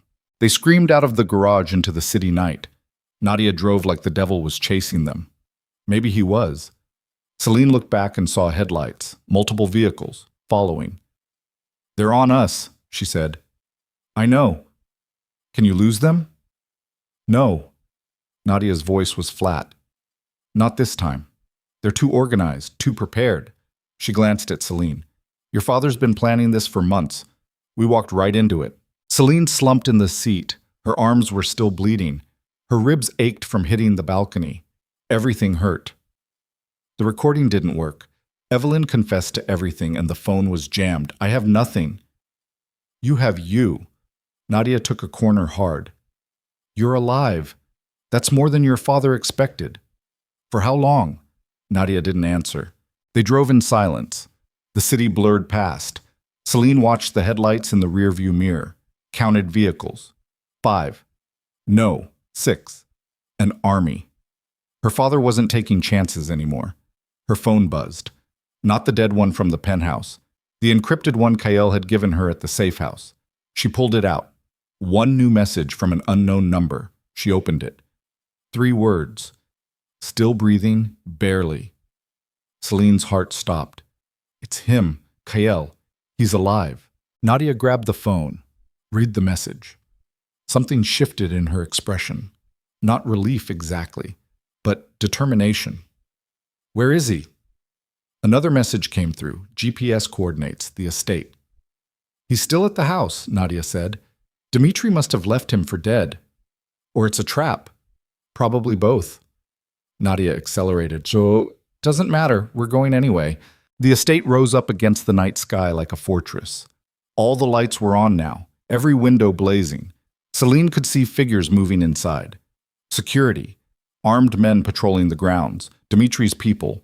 Nadia drove past the main entrance, took a service road that wound around to the cliffside of the property, killed the lights, stopped the car in the shadows. "There's a maintenance entrance here," she said. "Built into the cliff face. Old escape route from when this place was a military installation. Only 3 people know about it. You, Kyle, and Dmitri." "Yeah." Nadia pulled weapons from under the seat, pistols, knives, a small submachine gun. "Which means if Dmitri knows we're coming, he'll have it covered." "So we walk into another trap. You got a better idea?" Celine thought about her mother, about Eveline's confession that no one would ever hear, about every year she'd spent being invisible while powerful people destroyed lives and called it business. "No," she said. "Let's go." They moved through the darkness like ghosts. The maintenance entrance was exactly where Nadia said it would be. A steel door set into the rock, hidden behind vegetation. The lock was digital. Nadia punched in a code. The door opened. Inside was a narrow tunnel carved through stone. Emergency lighting cast everything in sickly green. Their footsteps echoed. Somewhere above them, the estate sat like a crown on the cliff. The tunnel ended at another door. This one wasn't locked. Nadia raised her weapon, nodded to Celine, pushed it open. They emerged in the basement. Storage. Old furniture covered in sheets, boxes stacked to the ceiling, the smell of dust and sea air, and blood. Selene saw it smeared across the floor, a trail leading toward the stairs, fresh, still wet. Nadia knelt beside it, touched it. Kael's. He came this way. They followed the trail, up the stairs, through hallways Selene had walked days ago when this place had felt like a refuge. Now it felt like a tomb. The blood led to the library. The door was open. Lights on.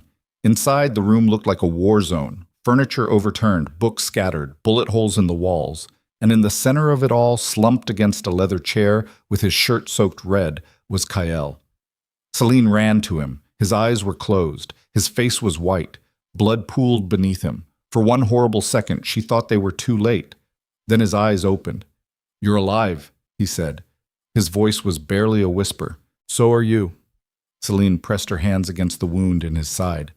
Blood welled between her fingers. "What happened?" "Dimitri." Kael's breath was shallow. "Surprised me.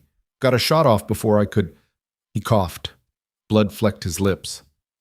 "He thinks I'm dead." "You're not dead yet." Nadia was already pulling medical supplies from a hidden panel in the wall. "But you will be if we don't stop this bleeding." She worked with brutal efficiency, packing the wound, wrapping bandages. Kael didn't make a sound, just stared at the ceiling with eyes that had seen too much. "Evelyn confessed," Selene said, "to everything. The murder, the poisoning, all of it." "Recorded?" "No. Signal jammer." Kael's laugh was broken. "Of course. Your father thinks of everything." "Not everything." Selene looked at him. "He thinks you're dead, thinks I'm running scared. He doesn't know we're here." "Won't matter. He's already won." Kael's eyes closed. "By tomorrow, the narrative will be set. Crazy daughter, violent boyfriend, tragic misunderstanding. He'll bury us both and no one will ever know the truth." "Then we don't wait until tomorrow." Kael's eyes opened again. "What?" "You said we need to destroy him publicly, in front of cameras, in front of the whole world." Selene's hands were still bloody, still pressed against his wound. "So let's do it. Tonight. Now." Selene's. "There's a Vail Global shareholders meeting tomorrow morning. Emergency session. My father called it to address the scandal." She'd seen the notification on her phone in the car. Every board member, every major investor, federal regulators, press, all in one room. Nadia stopped wrapping bandages. "You want to crash a shareholders meeting?" "I want to end this." Selene looked at Kael. "You said you had encrypted files, proof of crimes, things the board doesn't know about." "I do, but they're in my secure server. Dimitri probably has them by now." "Does he know the encryption key?" Kael's smile was cold. "No, only I know that." "Then we still have leverage." Selene stood. "We go to that meeting, we bring everything, and we burn it all down in front of everyone who ever helped him." "You'll never make it." Kael tried to sit up, failed. "Your father will have security. Dimitri will be there. They'll kill you the second you walk through the door." "Not if I walk through the front door with the entire press corps watching." Silence. Nadia looked at Selene like she was seeing her for the first time. "That might actually work." "It won't work. It's suicide." Kael's voice was getting weaker. "Even if you get inside, even if you expose everything, your father will find a way to spin it, to destroy you. You'll be dead or in prison by the end of the week. Maybe." Selene's hands were steady now. "But at least the truth will be out there. At least people will know." "That's not enough." "It is for me." She looked down at him. "You told me once that I needed to decide what kind of person I wanted to be when this was over. I've decided. I'm the kind who fights back." Kael stared at her. Something shifted behind his eyes. Not warmth exactly, but respect. "The encryption key," he said. "It's a phrase. 23 characters, numbers and letters." "Tell me." He did. Selene memorized it, repeated it back twice to be sure. "The servers are in the estate's east wing," Kael continued. "Dimitri probably has them locked down. You'll need to get past his security." "I can do that." Nadia was already checking weapons. "I know every entrance to that room. And I know which guards are loyal to Dmitri and which ones are just following orders. What about you? Celine asked Kyle. You can't go to the meeting like this? I'm not going to the meeting. Kale's voice was fading. I'm going to stay here and bleed. Maybe die. We'll see. Kyle, listen to me. He grabbed her wrist with bloody fingers. Your father is going to be at that meeting. So is Eveline. So is Marcus Hale and every board member who helped bury your mother. When you walk into that room, they're going to try to destroy you. Publicly. Viciously. They'll call you a liar, a thief, mentally unstable. I know. And you can't flinch. Can't show weakness. Can't let them see you break. His grip tightened. Because the second they think they've won, they'll tear you apart. Celine looked into his pale eyes. I won't break. Promise me. I promise. He let go, slumped back against the chair. Go. Before I change my mind and tell you this is insane. It is insane. I know. KL almost smiled. That's why it might work. Nadia grabbed Celine's arm. We need to move. Meeting starts in 6 hours. We need to get those files, get cleaned up, and get across the city before your father realizes you're still alive. They left Kyle in the library, bleeding into expensive leather, surrounded by books and ghosts. Celine looked back once. He raised his hand in something that might have been a wave or a benediction. Then they were running through the estate, past the rooms where Celine had felt safe for exactly 3 days, past the windows overlooking the ocean, past the life she'd thought she might have had. The server room was in the basement.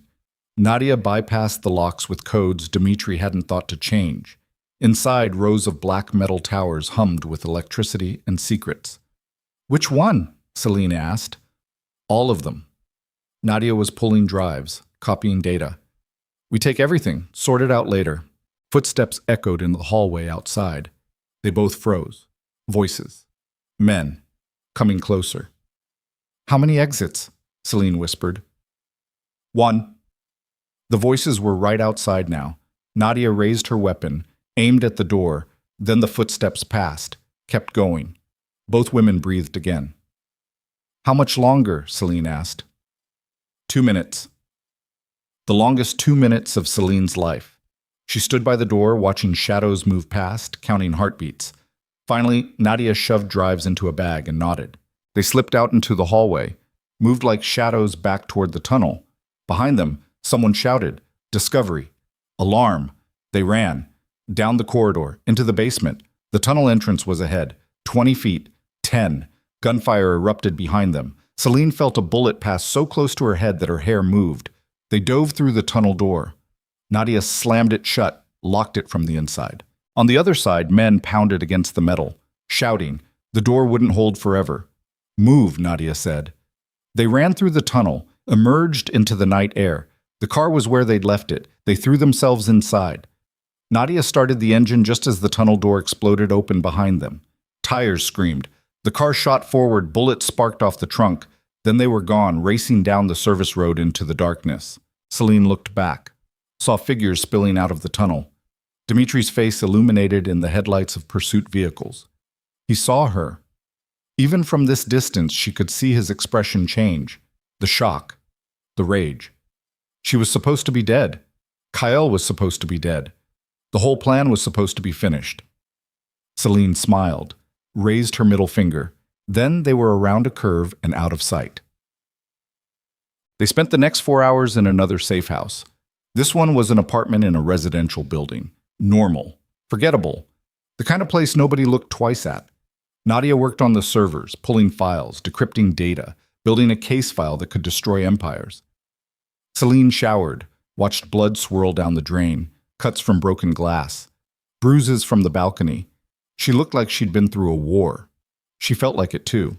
When she emerged, Nadia had laid out clothes, a black suit, professional, the kind lawyers wore to trials, the kind prosecutors wore when they were going for the throat. You look like you're going to a funeral, Nadia said. I am. Celine pulled on the jacket. My father's. At 5:30 in the morning, Nadia's phone buzzed. She read the message. Her face went pale. What? Celine asked. It's from one of my contacts inside the police. There's a warrant out for your arrest. For what? Attempted murder. They're saying you tried to kill Evelyn at the penthouse, that you attacked her and shot at Dimitri. Celine's stomach turned. That's insane. Dimitri was the one shooting. I know, but your father has witnesses, building security, other residents, all saying they saw you with a gun. I didn't have a gun. Doesn't matter. He's building a narrative. Nadia looked up. If you walk into that shareholders meeting, they'll arrest you the second you show your face. Good. Good? I want cameras there. Want everyone to see them drag me away in handcuffs. Celine's voice was cold. And then I want them to see what I do next. Nadia studied her face, then nodded. You're either the bravest person I've ever met or the craziest. Both, probably. They loaded everything into a backpack. Drives, documents, copies of the encrypted files on 3 separate devices in case one failed. Insurance on top of insurance? At 6:30, they got in the car. The shareholders' meeting started at 8. Vale Global headquarters was across the city. Morning traffic was already building. You sure about this? Nadia asked as they pulled onto the highway. Celine thought about her mother, about dying alone, about 12 years of silence. No, she said, but I'm doing it anyway. The city woke up around them. People heading to work. Lives being lived. None of them knowing that in 90 minutes, everything they thought they knew about Roland Vale was going to burn. Traffic slowed. Construction. An accident. Something. They crawled along at walking speed. We're going to be late, Celine said. We'll make it. They didn't. By the time they pulled up to Vale Global headquarters, it was 8:15. The meeting had already started. Press vans lined the street. Security everywhere. Barricades keeping crowds back. Celine climbed out of the car. Immediately, cameras swung toward her, shouting, questions hurled like weapons. Miss Vale, is it true you tried to kill your stepmother? Are you here to turn yourself in? Where's Kale Veronin? Celine ignored them all, walked straight toward the building entrance. Security moved to intercept her. I'm here for the shareholders' meeting, she said. You're not on the list. I'm Roland Vale's daughter. I have a right to be there. Ma'am, I'm going to have to ask you to leave. No.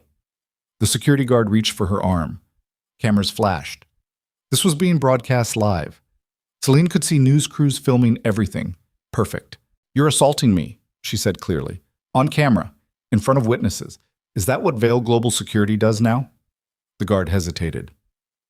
Let her through. The voice came from the building entrance.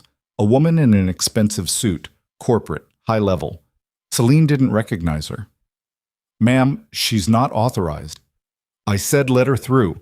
If Miss Vale wants to humiliate herself at a shareholders' meeting, that's her choice. The guard stepped back. Celine walked through the doors into the lobby. Marble. Glass. The smell of money and power. Exactly like her father's house. Exactly like every place she'd ever been invisible. Not anymore.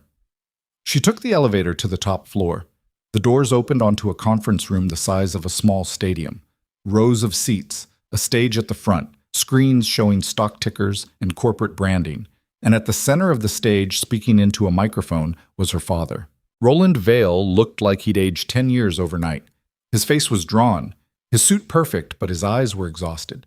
He was mid-speech, something about market volatility and unfounded accusations. Then he saw Celine. The words died in his throat. Every head in the room turned. Celine walked down the center aisle, every step echoing, the backpack heavy on her shoulders, cameras following her every move. Hello, Father, she said. Roland's face twisted. Security. Remove her. Now. I don't think so. Celine kept walking. I'm a shareholder.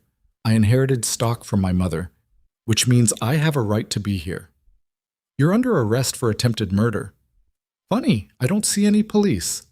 Celine reached the stage, climbed the stairs, stood 5 feet from her father. Just a lot of very wealthy people who are about to learn exactly what kind of man you are. Roland's eyes were ice. You're making a mistake. No, I'm correcting one. Celine turned to face the audience. Hundreds of faces, board members, investors, federal regulators, press, and there, in the third row, sitting beside Marcus Hale with a smile like poison, was Evelyn.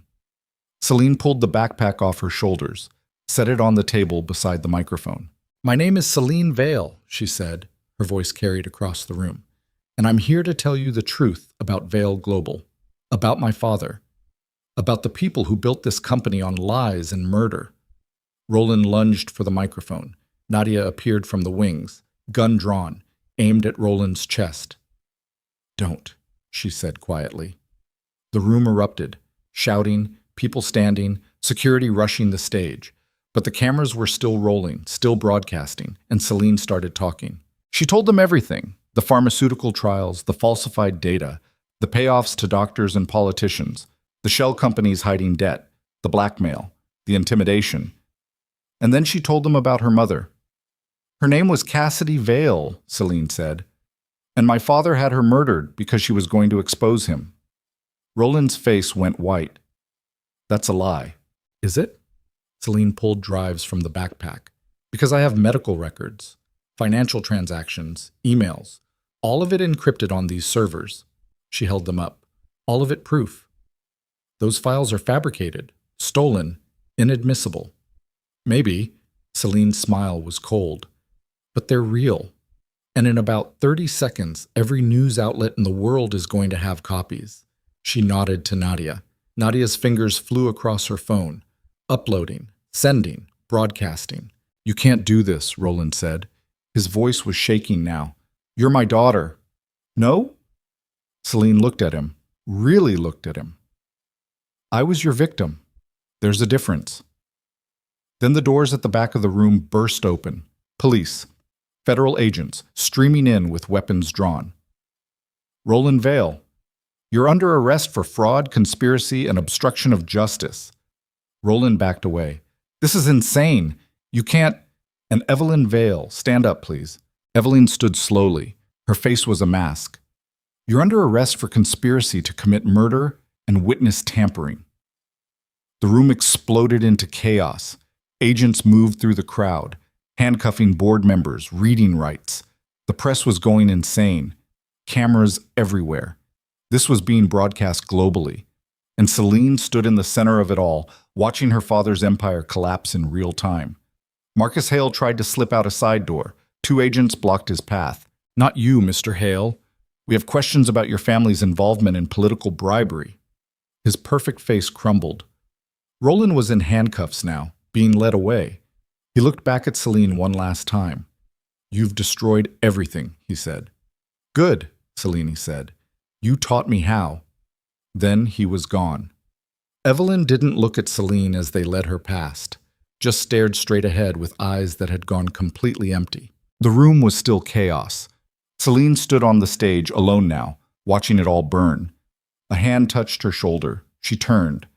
Cale stood there, pale, barely standing, bandages visible under his shirt, blood seeping through, but alive. "You came," Celine said. "Told you I don't die easy." His smile was weak. "You did good." "We did good." Then his eyes rolled back and he collapsed. Celine caught him, screamed for medics. They came running, surrounded him, lifted him onto a stretcher. "Is he going to be okay?" Celine asked. "We need to get him to a hospital, now." They rushed him out. Celine followed, through the chaos, through the crowds, into an ambulance that screamed away from Vale Global headquarters, with sirens blaring. Celine sat beside Cale's unconscious form, holding his hand, watching his chest rise and fall. "Don't you dare die on me," she whispered. "Not after all this." His fingers twitched in hers, and somewhere behind them, the empire burned. The hospital waiting room was white, sterile. Celine sat in a plastic chair with blood still on her clothes and watched the news on a mounted TV. Vale Global stock had crashed, trading halted. Federal investigators had seized all corporate records. The board was in custody, and Roland Vale's face was on every screen in the world. Celine's phone buzzed. Messages, hundreds of them. Reporters, lawyers, people she'd never met claiming to be friends. She turned it off. A doctor appeared, tired, covered in blood. "Miss Vale?" Celine stood. "Is he alive?" "He's alive. Lost a lot of blood. The bullet nicked his liver. Another inch and the doctor shook his head. He's lucky. Can I see him? Not yet. He's in recovery, maybe in a few hours. Celine sat back down, put her head in her hands. It was over. Really over. Her father was gone. Evelyn was gone. The empire was in ruins, and she was still breathing. Nadia appeared with coffee, sat beside her. Press wants a statement, she said. Tell them to wait. Federal prosecutors want to talk to you. They can wait too. Your father's lawyers are claiming you fabricated everything. Let them claim it. We have proof. Nadia nodded. They sat in silence. Two women who'd gone to war and somehow survived. What happens now? Celine asked finally. Now? Nadia's smile was tired. Now you figure out who you are when you're not fighting. Celine thought about that. About the girl who'd spent 24 years being invisible. About the woman who'd jumped out of a building and crashed a shareholders' meeting and destroyed an empire. She had no idea who that woman was, but she was going to find out. Hours passed, the sun set.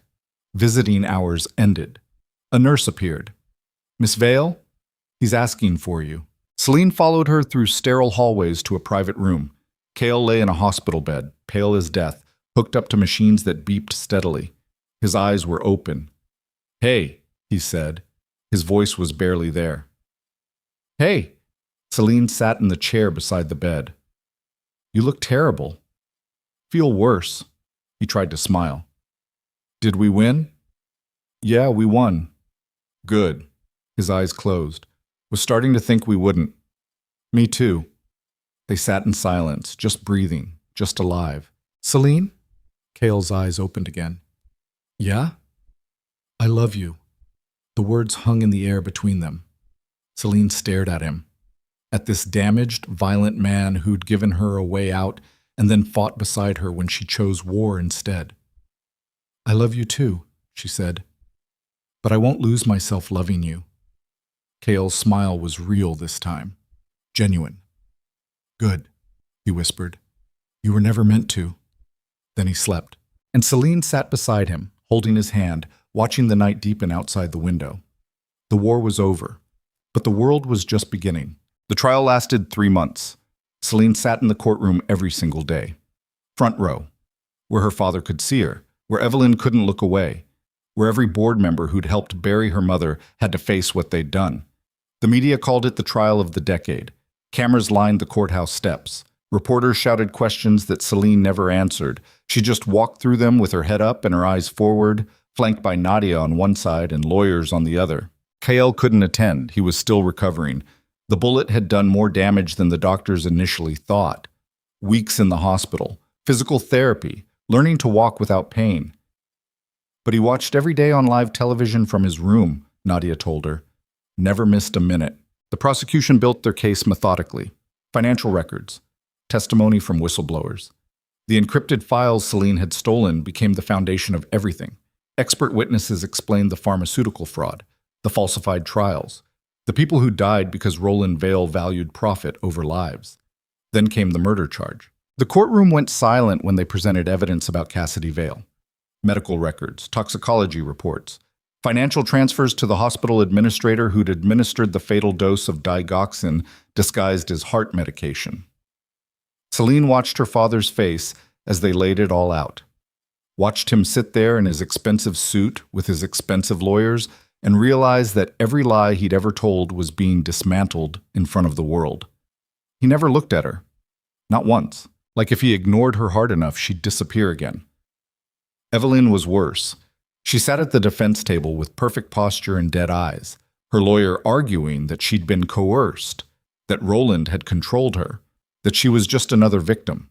The prosecution destroyed that narrative in 40 minutes, presented emails Evelyn had written herself, instructions for intimidation campaigns, threats against women who'd gotten too close to Roland's secrets, and the confession about the forced termination, another woman carrying Roland's child who Evelyn had terrorized into an abortion and then paid off to disappear. The woman testified, cried on the stand while describing what Evelyn had done to her, how she'd threatened to destroy her family if she didn't comply, how she'd lived in fear for 15 years. Celine watched Evelyn's face, watched for remorse. for humanity, for anything that suggested the woman felt something about the lives she'd destroyed. There was nothing, just cold calculation, even now, even facing prison. Marcus Hale didn't testify. His lawyers got him a deal. Cooperation in exchange for reduced charges. He gave up his father, gave up 3 senators, gave up everyone except himself. Celine saw him once in the courthouse hallway. He looked smaller than she remembered, diminished, like someone had let the air out of him. "I'm sorry," he said when he saw her. Celine stopped, looked at him. This man her father had tried to sell her to like livestock. "No, you're not," she said. "You're sorry you got caught. That's not... You were going to marry me, use me, probably hurt me when I stopped being useful." Her voice was flat, empty. "And you knew exactly what kind of man my father was when you made that deal." Marcus's face flushed. "I never would have hurt you." "You already did. You just didn't get to finish." She walked away and never looked back. The jury deliberated for 6 days. Celine spent those days in Kael's hospital room. He'd been moved to a private facility, luxury recovery center that looked more like a hotel than a medical facility. Floor-to-ceiling windows overlooking the ocean, the same ocean she could see from his estate. He was walking now, slowly, with pain, but walking.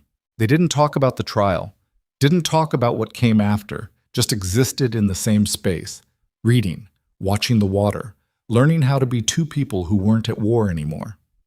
On the 6th day, Celine's phone rang. The jury had reached a verdict.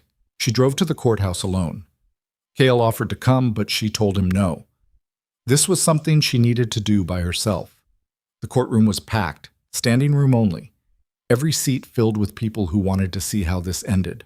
Celine sat in her usual spot, front row, directly behind the prosecution table. The jury filed in. 12 faces. Impossible to read. The judge asked for the verdict. The foreman stood. In the case of the United States versus Roland Vale, on the charge of securities fraud, we find the defendant guilty. The courtroom erupted. The judge banged her gavel. On the charge of conspiracy to commit fraud, we find the defendant guilty. More noise. More gavel banging. On the charge of conspiracy to commit murder, we find the defendant guilty. Roland's head dropped. His shoulders sagged. For the first time in 3 months, he looked like what he was. An old man who'd built his life on lies and now had to face what he'd done. The verdict for Evelyn came next. Guilty on all counts. She didn't react, just sat there with her hands folded in her lap like she was at a tea party instead of being convicted of murder. The sentencing hearing was scheduled for 2 weeks later. Celine walked out of the courthouse into a wall of cameras and questions. She ignored them all, got in her car, drove to the ocean. She stood on the beach and watched the waves crash, felt the wind tear at her hair, tasted salt on her lips. It was over, really over. Her father would spend the rest of his life in prison. So would Evelyn. The board members who'd helped them had taken plea deals or were facing their own trials. Vale Global was being dismantled piece by piece, sold off to pay restitution to victims. Everything her father had built was gone, and Celine was still here, still breathing, still standing. She pulled out her phone, scrolled to a number she'd saved months ago but never called. Her mother's old friend, the only person from her mother's life who'd tried to stay in touch after the funeral. The phone rang 3 times. "Hello? Mrs. Chen, this is Celine Vale." Silence, then softly. "Celine, oh my God, I've been watching the trial. Are you okay?" "I don't know." Celine's voice cracked. "But I wanted to ask you about my mother, about who she was before my father destroyed her." They talked for 2 hours. Mrs. Chen told stories Celine had never heard, about Cassidy Vale before she was Cassidy Vale, when she was just Cassidy Chen, a medical student with dreams of changing the world, about how she'd met Roland and believed his promises, about how she'd slowly realized the man she married was a monster, but stayed anyway because she had a daughter to protect. "She loved you so much," Mrs. Chen said. "Everything she did was to keep you safe, even dying. She made me promise that if anything happened to her, I'd look after you, but your father..." Her voice broke. "He cut everyone off. I tried to reach you so many times, but he made sure I couldn't." "I never knew," Celine whispered. Of course you didn't. That was the point. Mrs. Chen was crying now. Your mother would be so proud of you, of what you did, of who you became. Celine sat on the beach with tears streaming down her face and let herself grieve. Not just for her mother, but for the girl she used to be.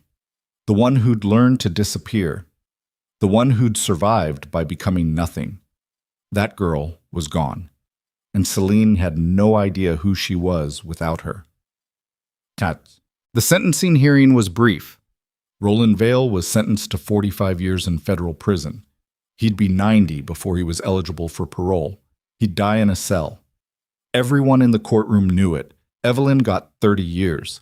Neither of them looked at Celine as they were led away. She watched them go and felt nothing. No satisfaction. No closure. Just the hollow emptiness of knowing that justice was real, but it didn't bring anyone back.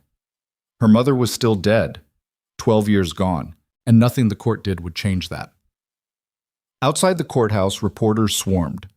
Miss Vale, how does it feel to see your father convicted? What are you going to do now? Is it true you're starting a foundation in your mother's name? Celine stopped at the top of the courthouse steps, looked out at the cameras, at the faces of strangers who thought they knew her story. She'd prepared a statement. Her lawyers had written it. Professional. Measured. The kind of thing victims were supposed to say when they got justice. She crumpled it in her pocket. My name is Celine Vale, she said. Her voice carried across the crowd. And for 24 years, I was invisible. I was the forgotten daughter. The illegitimate stain. The girl powerful men tried to erase because I was inconvenient. The crowd went silent. My father murdered my mother because she was going to tell the truth about his crimes. My stepmother helped him cover it up. They spent 12 years pretending it never happened, and they would have gotten away with it if I'd stayed quiet. Celine paused. Let the words sink in. But I didn't stay quiet. I fought back. And I won. She looked directly into the cameras. This is for every woman who's been told to disappear, to stay small, to let powerful people destroy them without fighting back. You don't have to accept that. You don't have to survive quietly. Her hands were shaking, but her voice was steady. My mother's name was Cassidy Vale. She was a doctor, a researcher, a woman who tried to do the right thing and died for it. I'm going to spend the rest of my life making sure people remember her, making sure the women my father and his friends hurt get justice, making sure girls like me know they don't have to be invisible. She stepped back from the microphones. That's all I have to say. Then she walked down the steps through the crowd. Cameras followed her. Questions shouted. But she didn't stop, didn't look back. Nadia waited at the bottom with a car. Celine climbed in, the door closed, the noise cut off. That was a hell of a speech, Nadia said. It was the truth. Yeah, but people don't usually tell the truth in front of that many cameras. Celine looked out the window, watched the courthouse disappear behind them. I'm done lying, even when it's easier. They drove through the city, past Vale Global Headquarters, now empty, windows dark, a for sale sign on the building. Past the hotel where her life had exploded at the Black Orchid Ball, past all the places where she'd been invisible. Nadia drove her to the recovery center where Kael was waiting. You want me to come up? Nadia asked. No, I need to do this alone. Do what? Celine looked at her, this woman who'd protected her, fought beside her, become something close to a friend. Figure out what happens next, Celine said. She found Kael on the balcony overlooking the ocean. He was standing now, still favoring his left side, still moving carefully, but standing. You watched? Celine asked. Every minute. He turned to look at her. Your speech was good. It was necessary. Those aren't mutually exclusive. Celine moved to stand beside him. The wind was cold. The ocean was gray and violent. Winter was coming.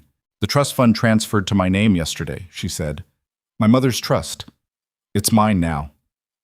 Congratulations. It's more money than I ever imagined having, more money than I know what to do with. You'll figure it out. Celine looked at him. I'm starting a foundation for women escaping abuse, financial abuse, corporate exploitation, all of it. I'm calling it the Cassidy Foundation. Kael nodded. Your mother would like that. I think so too. She paused. I want you to help me run it. He went very still. Celine, You know how power works, how to protect people from men like my father, how to fight dirty when you have to. She met his eyes. I need someone who understands that world, someone who's lived in it, someone I can trust. You shouldn't trust me. You know what I've done, what I am. Yeah, I do. Celine moved closer. You're a man who killed people for money, who built an empire on violence, who did terrible things and probably hasn't told me half of them. Kale's jaw tightened. But you're also the only person who looked at me and saw something worth saving. Her voice softened. So yeah, I trust you, even knowing what you are, maybe because of it. They stood in silence. The ocean crashed below. Somewhere in the distance, seabirds called. I love you, Kale said quietly. I know I said it in the hospital. I know you said it back, but I need you to understand what that means. He turned to face her fully. I'm not good. I'm not safe. And I will probably hurt you eventually because that's what people like me do. People like you. Broken people. People who've done things they can't take back. Celine reached up, touched his face, felt the stubble on his jaw, the scars on his skin. I'm broken too, she said. We all are. The difference is whether we try to fix it or just bleed on other people. And which one am I doing? I don't know yet. She smiled, but I'm willing to find out. Kale kissed her, soft at first, then deeper, like he was trying to memorize the taste of her, the feel of her. When they pulled apart, Celine was breathless. Is that a yes? She asked. It's a maybe. Kyle's smile was sad. Ask me again in 6 months, when you've had time to actually think about what you're offering. I've had plenty of time. No, you've had 3 months of trials and chaos and survival mode. That's not the same as peace. He touched her face. When things settle. When you're not running anymore. When you have time to actually feel everything that happened to you. Ask me then. Celine wanted to argue, wanted to tell him she knew what she wanted, but he was right. She'd been at war for so long she didn't know how to be anything else. Okay, she said. 6 months. 6 months. They stood together on the balcony as the sun started to set. The ocean turned gold, then orange, then deep purple. What are you going to do? Kyle asked. Build something. Celine leaned against the railing. Something real. Something that helps people. Something my mother would have wanted. That's a good answer. What about you? Kale was quiet for a long time. I don't know. I've spent 20 years building an empire based on violence and control. I'm good at it, but I don't know if I want to be that person anymore. So be someone else. It's not that simple. Isn't it? Celine looked at him. You decided to help me. You decided to fight my father. You decided to almost die for something that wasn't about money or power. Those were choices. You can keep making them. Kale's expression was unreadable. You make it sound easy. It's not easy. It's just possible. They watched the sun disappear beneath the horizon. Night settled over the ocean like a blanket. I should go, Celine said. You need rest. Stay. The word hung in the air. Kyle, just tonight. Just stay here. I'm not asking for anything else. He stopped. I just don't want to be alone. Celine looked at this man who'd saved her and destroyed himself doing it. This man who was trying to become something better and didn't know how. Okay, she said. I'll stay. They went inside, sat on the couch in comfortable silence. Kyle put on music, something instrumental, melancholy. The kind of music people listened to when they were trying to feel something without having to talk about it. Celine fell asleep with her head on his shoulder, and for the first time in months, she didn't dream about falling. 6 months passed. Celine threw herself into building the foundation, rented office space, hired lawyers and social workers and financial advisors, created programs to help women escape abusive situations, set up legal aid funds, partnered with shelters and advocacy groups. It was exhausting. It was brutal. It was the most meaningful thing she'd ever done. The media eventually moved on to other scandals, other stories. Celine's face stopped appearing on magazine covers. The reporters stopped calling. She became just another philanthropist with money, and a cause. She preferred it that way. Kyle recovered slowly, sold off parts of his security empire, dismantled the shadier operations, kept the legitimate ones and restructured them with actual oversight and ethics departments. It wasn't redemption, but it was something. They saw each other once a week, coffee, lunch, walks along the beach, never at his estate, never anywhere that felt like obligation. Just two people learning how to exist in the same space without war as an excuse. Sometimes it was easy, sometimes it was hard. Sometimes Celine looked at him and saw the man who'd kissed her in front of 300 people and started a war. Sometimes she saw a stranger. She was learning to be okay with both. On the 6-month anniversary of the trial's end, Celine went to her mother's grave. It was a simple stone, just a name and dates.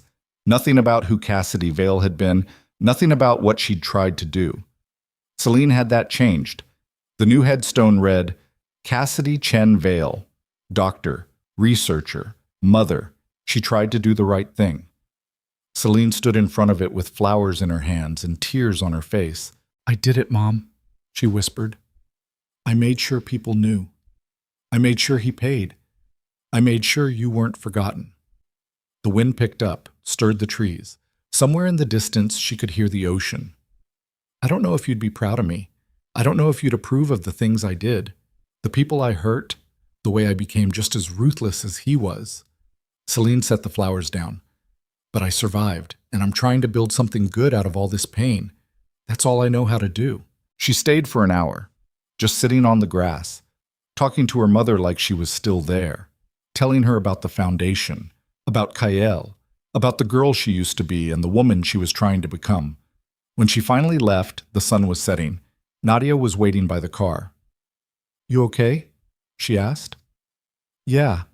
Celine wiped her eyes. I think I am. They drove back to the city. Celine looked out the window at the street she'd grown up on, the buildings she'd been invisible in, the world that had tried to erase her. She was still here, still visible, still fighting.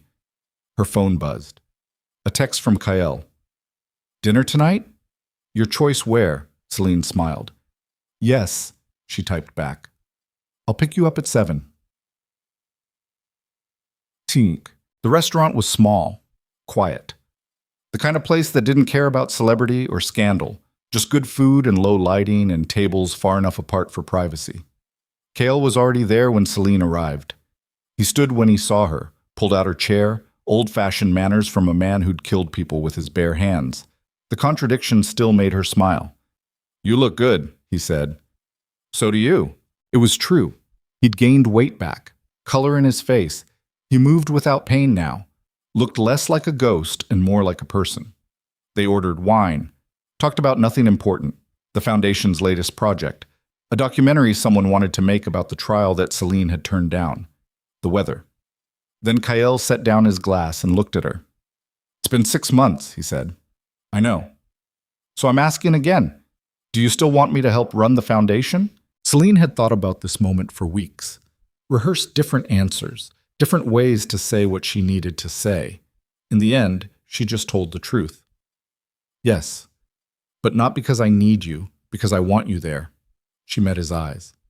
I spent my whole life needing things from people, needing my father's approval, needing to survive, needing to be invisible so I wouldn't get hurt. I'm done needing. And wanting? Wanting is different. Wanting is a choice. Kale's expression softened. What do you want, Celine? I want to build something that matters. I want to help people who can't help themselves. I want to wake up every morning and know that I'm doing something good. She paused. And I want you beside me while I do it. Not because you saved me, not because I owe you, but because you're the only person who understands what it costs to get here. I might not be good at it. The foundation work, helping people, that's not what I'm trained for. So learn. It's not that simple. Nothing is. Celine reached across the table, took his hand. But we survived everything else. We can survive this too. Kyle looked down at their joined hands. His were scarred. Hers were healing. Okay, he said quietly. I'll do it. Yeah? Yeah. He smiled, actually smiled, real and warm and human. But I need something from you first. What? Marry me. Celine's breath stopped. What? Marry me. Not because you need protection. Not because you're running from your father. Not because I'm trying to save you. Cale's voice was steady, certain. Marry me because we survived a war together and came out on the other side still wanting each other. Marry me because I love you, and I'm tired of pretending that's not enough. Celine stared at him. This man who'd kissed her in front of an empire, who'd bled for her, who'd stood beside her when everything burned. That's insane, she said. I know. We barely know each other. We know the parts that matter. You're a criminal. I'm a trauma survivor building a nonprofit. We're a disaster waiting to happen. Probably. Cale's smile widened. Is that a no? Celine thought about everything she'd learned in the last 6 months, about survival and choice and the difference between needing someone and wanting them, about her mother who'd loved a monster and died for it, about becoming the kind of woman who made her own decisions even when they were terrifying. Ask me again in a year, she said. Cale's face fell slightly. A year? I need time. Real time, not running, not fighting, just living. Celine squeezed his hand. Ask me in a year, when we've built the foundation together, when I know who I am without a war to fight, when we're sure this is real and not just trauma bonding. And if I ask you in a year, then I'll probably say yes. She smiled. But I need that time, KL. I need to be sure I'm choosing you because I want you, not because I'm scared of being alone. Cale was quiet for a long moment. Then he lifted her hand to his lips, kissed her knuckles. Okay, he said. 1 year. 1 year. They finished dinner, walked along the waterfront afterward. The city sparkled around them, people living their lives, none of them knowing what these two had survived to be standing here. Can I ask you something? Celine said. Always. Do you regret it? Helping me. Starting this war. Cale thought about it. No? Do you? I don't know yet. Celine looked out at the water. I destroyed my father, got justice for my mother, survived things I didn't think I could survive, but I also lost everything I used to be. The girl who knew how to disappear, who could survive by being nothing. She's gone. And I don't know if what I am now is better or just different. You're stronger. Strength isn't the same as better. No, but it's something. Cale stopped walking, turned to face her. You're going to spend the rest of your life figuring out who you are now. That's okay. That's being human. What about you? Who are you now? Cale's smile was sad. I have no idea, but I'm trying to find out. They stood there on the waterfront as the city hummed around them, two broken people trying to build something whole. It wasn't a happy ending, but it was an honest one, and maybe that was enough.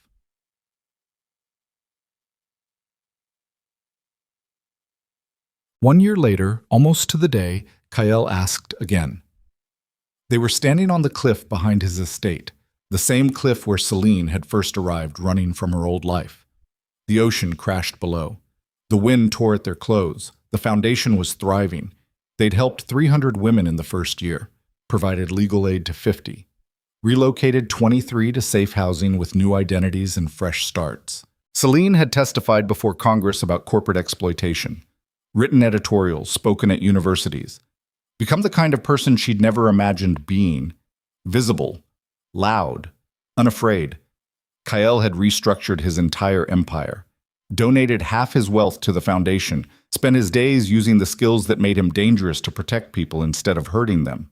It wasn't redemption, but it was something like it. Celine Vale, Kyle said. The wind whipped his words away. Will you marry me? Celine looked at him, really looked, saw the scars he'd earned protecting her, saw the man who'd chosen to become something better even when it was hard, saw the partner who'd stood beside her while she rebuilt herself from ash. Yes, she said. No hesitation, no doubt, just yes. Cale pulled her close, kissed her like he'd kissed her that first night, like the world was watching and he didn't care. When they pulled apart, Celine was crying. You okay? Cale asked. Yeah. She laughed through the tears. I'm happy. I think. I don't know. I'm not used to this feeling. Get used to it. They were married 3 months later. Small ceremony. Clifftop overlooking the ocean. 20 people. No press. No cameras. Just the people they trusted and the ocean as witness. Nadia stood as Celine's maid of honor, cried actual tears when Celine said her vows. Mrs. Chen came, brought photos of Celine's mother, told stories about Cassidy that made everyone laugh and cry. And when the ceremony was over and the small reception was winding down, Celine stood at the cliff's edge and looked out at the water. She thought about the girl she used to be, the invisible one, the one who'd survived by disappearing. That girl had jumped off a balcony and fallen into a new life, had crashed a shareholders' meeting and destroyed an empire, had stood in a courtroom and watched her father convicted of murder, had built something good out of all that pain. Kael came to stand beside her, put his jacket around her shoulders. Cold? He asked. No, just thinking. About? About how strange it is that the worst night of my life led to this. Regrets? No. Celine leaned into him. Not anymore. They stood there as the sun set, as the ocean turned gold and then purple and then black, as stars appeared overhead like promises. Somewhere in the world, women were escaping abuse, finding safety, building new lives, some of them because of the foundation Celine had built, because she'd refused to disappear quietly. Somewhere in the world, powerful men were being held accountable, facing consequences, learning that women weren't currency. It wasn't enough. It would never be enough. But it was something, and Celine Vale, the forgotten daughter, the illegitimate stain, the woman who'd been told her whole life to stay small and quiet and invisible, was making damn sure the world remembered her name. She looked up at Kael, at this man who'd been a monster and was trying to become something else, who loved her not because she was broken, but because she'd refused to stay that way. You know what's strange? She said softly. What? I spent my whole life trying not to be noticed. Kael kissed her temple. His voice was warm. And now? Celine smiled into the cold wind, felt it tear at her hair, felt alive and free and exactly where she was supposed to be. Now they'll never forget my name. The ocean roared its approval. And somewhere in the darkness, the world kept turning.